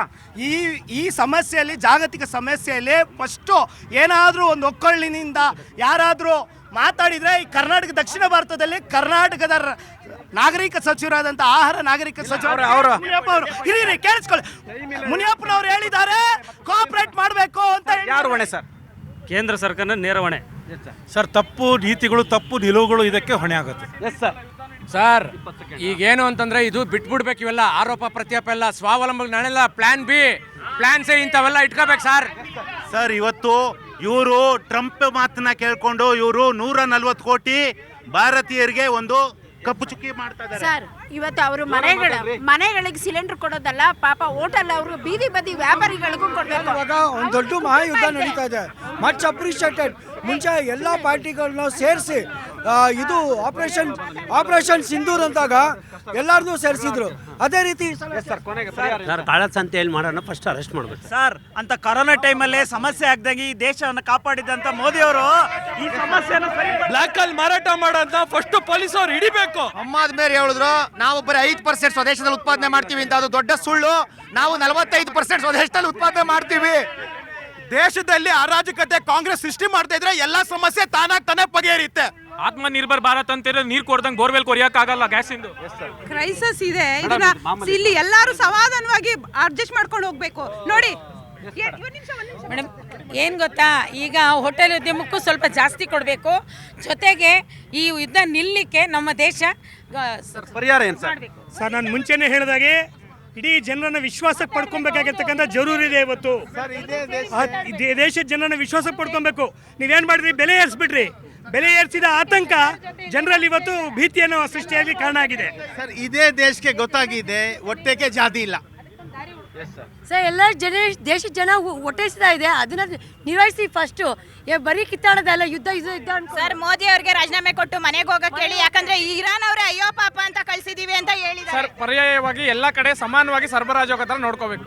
ಸರ್ ನೀವು ಹೇಳ್ದಂಗೆ ನಾವು ಅಡ್ಜಸ್ಟ್ ಮಾಡ್ಕೋತೀವಿ ಸರ್. ಇದು ಇರಾನ್ ಇಂಡಿಯಾ ಯುದ್ಧ ಅಲ್ಲ ಸರ್, ಇಸ್ರೇಲ್ ಮತ್ತೆ ಇರಾನ್ ಯುದ್ಧ. ನಾವ್ ಯಾಕೆ ಸರ್ ಅಡ್ಜಸ್ಟ್ ಮಾಡ್ಕೋಬೇಕು? ನಾವು ಬಡವರಿದ್ದೀವಿ, ನಾವು ಶ್ರಮಿಕರಿದ್ದೀವಿ, ನಮಗೆ ಹೊಟ್ಟೆ ಊಟ ಬೇಕು. ನೀವೀಗ ಹೋಟೆಲಲ್ಲಿ ಊಟ ಮಾಡಕ್ಕೆ ಗ್ಯಾಸ್ ಕೊಡಲ್ಲ ಅಂತಂದ್ರೆ ಬಡ ಜನರು ಹೆಂಗ್ ಬದುಕ್ತಾರೆ? ಆಯ್ತು, ನಮ್ಮ ದೇಶದ ಯುದ್ಧ ಆದ್ರೆ ನಾವು 1 ತಿಂಗಳು ಗ್ಯಾಸ್ ಬಿಟ್ಬಿಡ್ತೀವಿ, ನೀವು ಬಿಡ್ತೀರಾ? ಸರ್ ಈ ಪರ್ಯಾಯ ಮಾರ್ಗ ಜನ ಕಂಡ್ಕೊಂಡ್ಬಿಟ್ಟಿದ್ದಾರೆ. ಆಲ್ರೆಡಿ ಗ್ಯಾಸ್ ಖಾಲಿ ಆಗಿರುವಂತ ಮನೆಯವರು ಸೌದೆ ಒಲೆ ಮೊರೆ ಹೋಗಿದ್ದಾರೆ. ಇದು ಬಿಜೆಪಿಗೆ ನಾಚಿಕೆ ಮಾನ ಮರ್ಯಾದೆ ಎರಡೂ ಇಲ್ಲ ಇರೋ ಪಕ್ಷ. ದೇಶದಲ್ಲಿ ಯಾರು ಸರ್ಕಾರ ನಡೆಸ್ತಾ ಇದ್ದಾರೆ ಅವ್ರದ್ದು ಹೊಣೆಗಾರಿಕೆ ಇದು. ಸರ್ ಇವಾಗ ಇವ್ರು ಹೇಳಿದ್ರು ಕಳಸಂತೆ ಅಂತ AC ರೂಮ್ ಬಿಟ್ಬಿಟ್ಟು ಫೀಲ್ಡ್ ಗಿಳಿರಿ. ಸರ್ ಇವತ್ತು ರಾಹುಲ್ ಗಾಂಧಿ ಮತ್ತೆ ವಿರೋಧ ಪಕ್ಷಗಳು ಇವತ್ತು ದೇಶದ ಪರವಾಗಿ ನಿಂತ್ಕೊಂಡು ಸರ್ ರಾಹುಲ್ ಗಾಂಧಿ ಮನೆಗೆ ಸೇರ್ಕೊಂಡ್ರೆ ದೇಶದ ಪರಿಹಾರ ಸರ್. ಕಾಂಗ್ರೆಸ್ಸಿಗರು ಫಸ್ಟ್ ದೇಶದ ಪರ ನಿಂತ್ಕೊಳ್ಳೋದು ಕಲೀರಿ ಸರ್. ಇವತ್ತು ಕಾಳಸಂತೆ ನಡೀತಾ ಇರೋದೇ ಕಾಂಗ್ರೆಸ್ ಆಡಳಿತ ಮತ್ತೆ ಇಂಡಿ ಒಕ್ಕೂಟದ ಆಡಳಿತ ಇರ್ತಕ್ಕಂಥ ರಾಜ್ಯಗಳಲ್ಲಿ. ದೇಶದಲ್ಲಿ ಅರಾಜಕತೆ ಸೃಷ್ಟಿ ಮಾಡ್ತಾ ಇರ್ತಕ್ಕ ಮೊದಲು ರಾಹುಲ್ ಗಾಂಧಿನ ಬಂಧಿಸಬೇಕಾಗುತ್ತೆ. ಕಾಂಗ್ರೆಸ್ಸಿಗರು ನಿಯತ್ತಾಗಿ ಜನರಿಗೆ ಭಯ ಪಡಿಸ್ದಿರಂಗೆ ಇರಬೇಕು ಅಂತ ಕೇಳ್ಕೊತೀವಿ. ಸ್ಟೇಟ್ ಆಫ್ ಹಾರ್ಮೋಸ್ ಅಲ್ಲಿ ಇವತ್ತು ಶಿಪ್ಮೆಂಟ್ ಆರಾಮಾಗಿ ಬರೋಕೆ ನಮ್ಮ ವಿದೇಶಾಂಗ ನೀತಿ ಕಾರಣ. ಕಾಳಸಂತೆಯಲ್ಲಿ ಮಾರೋದು ನಿಲ್ಬೇಕು. ತನ್ನ ಆರ್ಥಿಕ ನೀತಿಯನ್ನು ಬದಲಿಸ್ಕೊಳ್ಬೇಕಾಗಿದೆ ಬಿಜೆಪಿ. ಸರ್ ನಮಗೆ ಗಟ್ಟರ್ ರಾಜ್ಯ ಸರ್ಕಾರ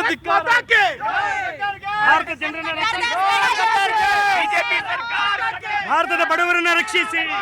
ರಾಹುಲ್ ಗಾಂಧಿ ಬೇರೆ ದೇಶ ಕುತ್ಕೊಂಡು ಮಾತಾಡೋದು ಬಿಡಬೇಕು ಭಾರತದ ವಿರುದ್ಧ. ಇದು ಈ ವಾರದ ಜನಮನ. ಮುಂದಿನ ವಾರ ಮತ್ತೊಂದು ವಿಷಯದೊಂದಿಗೆ ನಿಮ್ಮ ಮುಂದೆ ಹಾಜರಿರ್ತೀನಿ.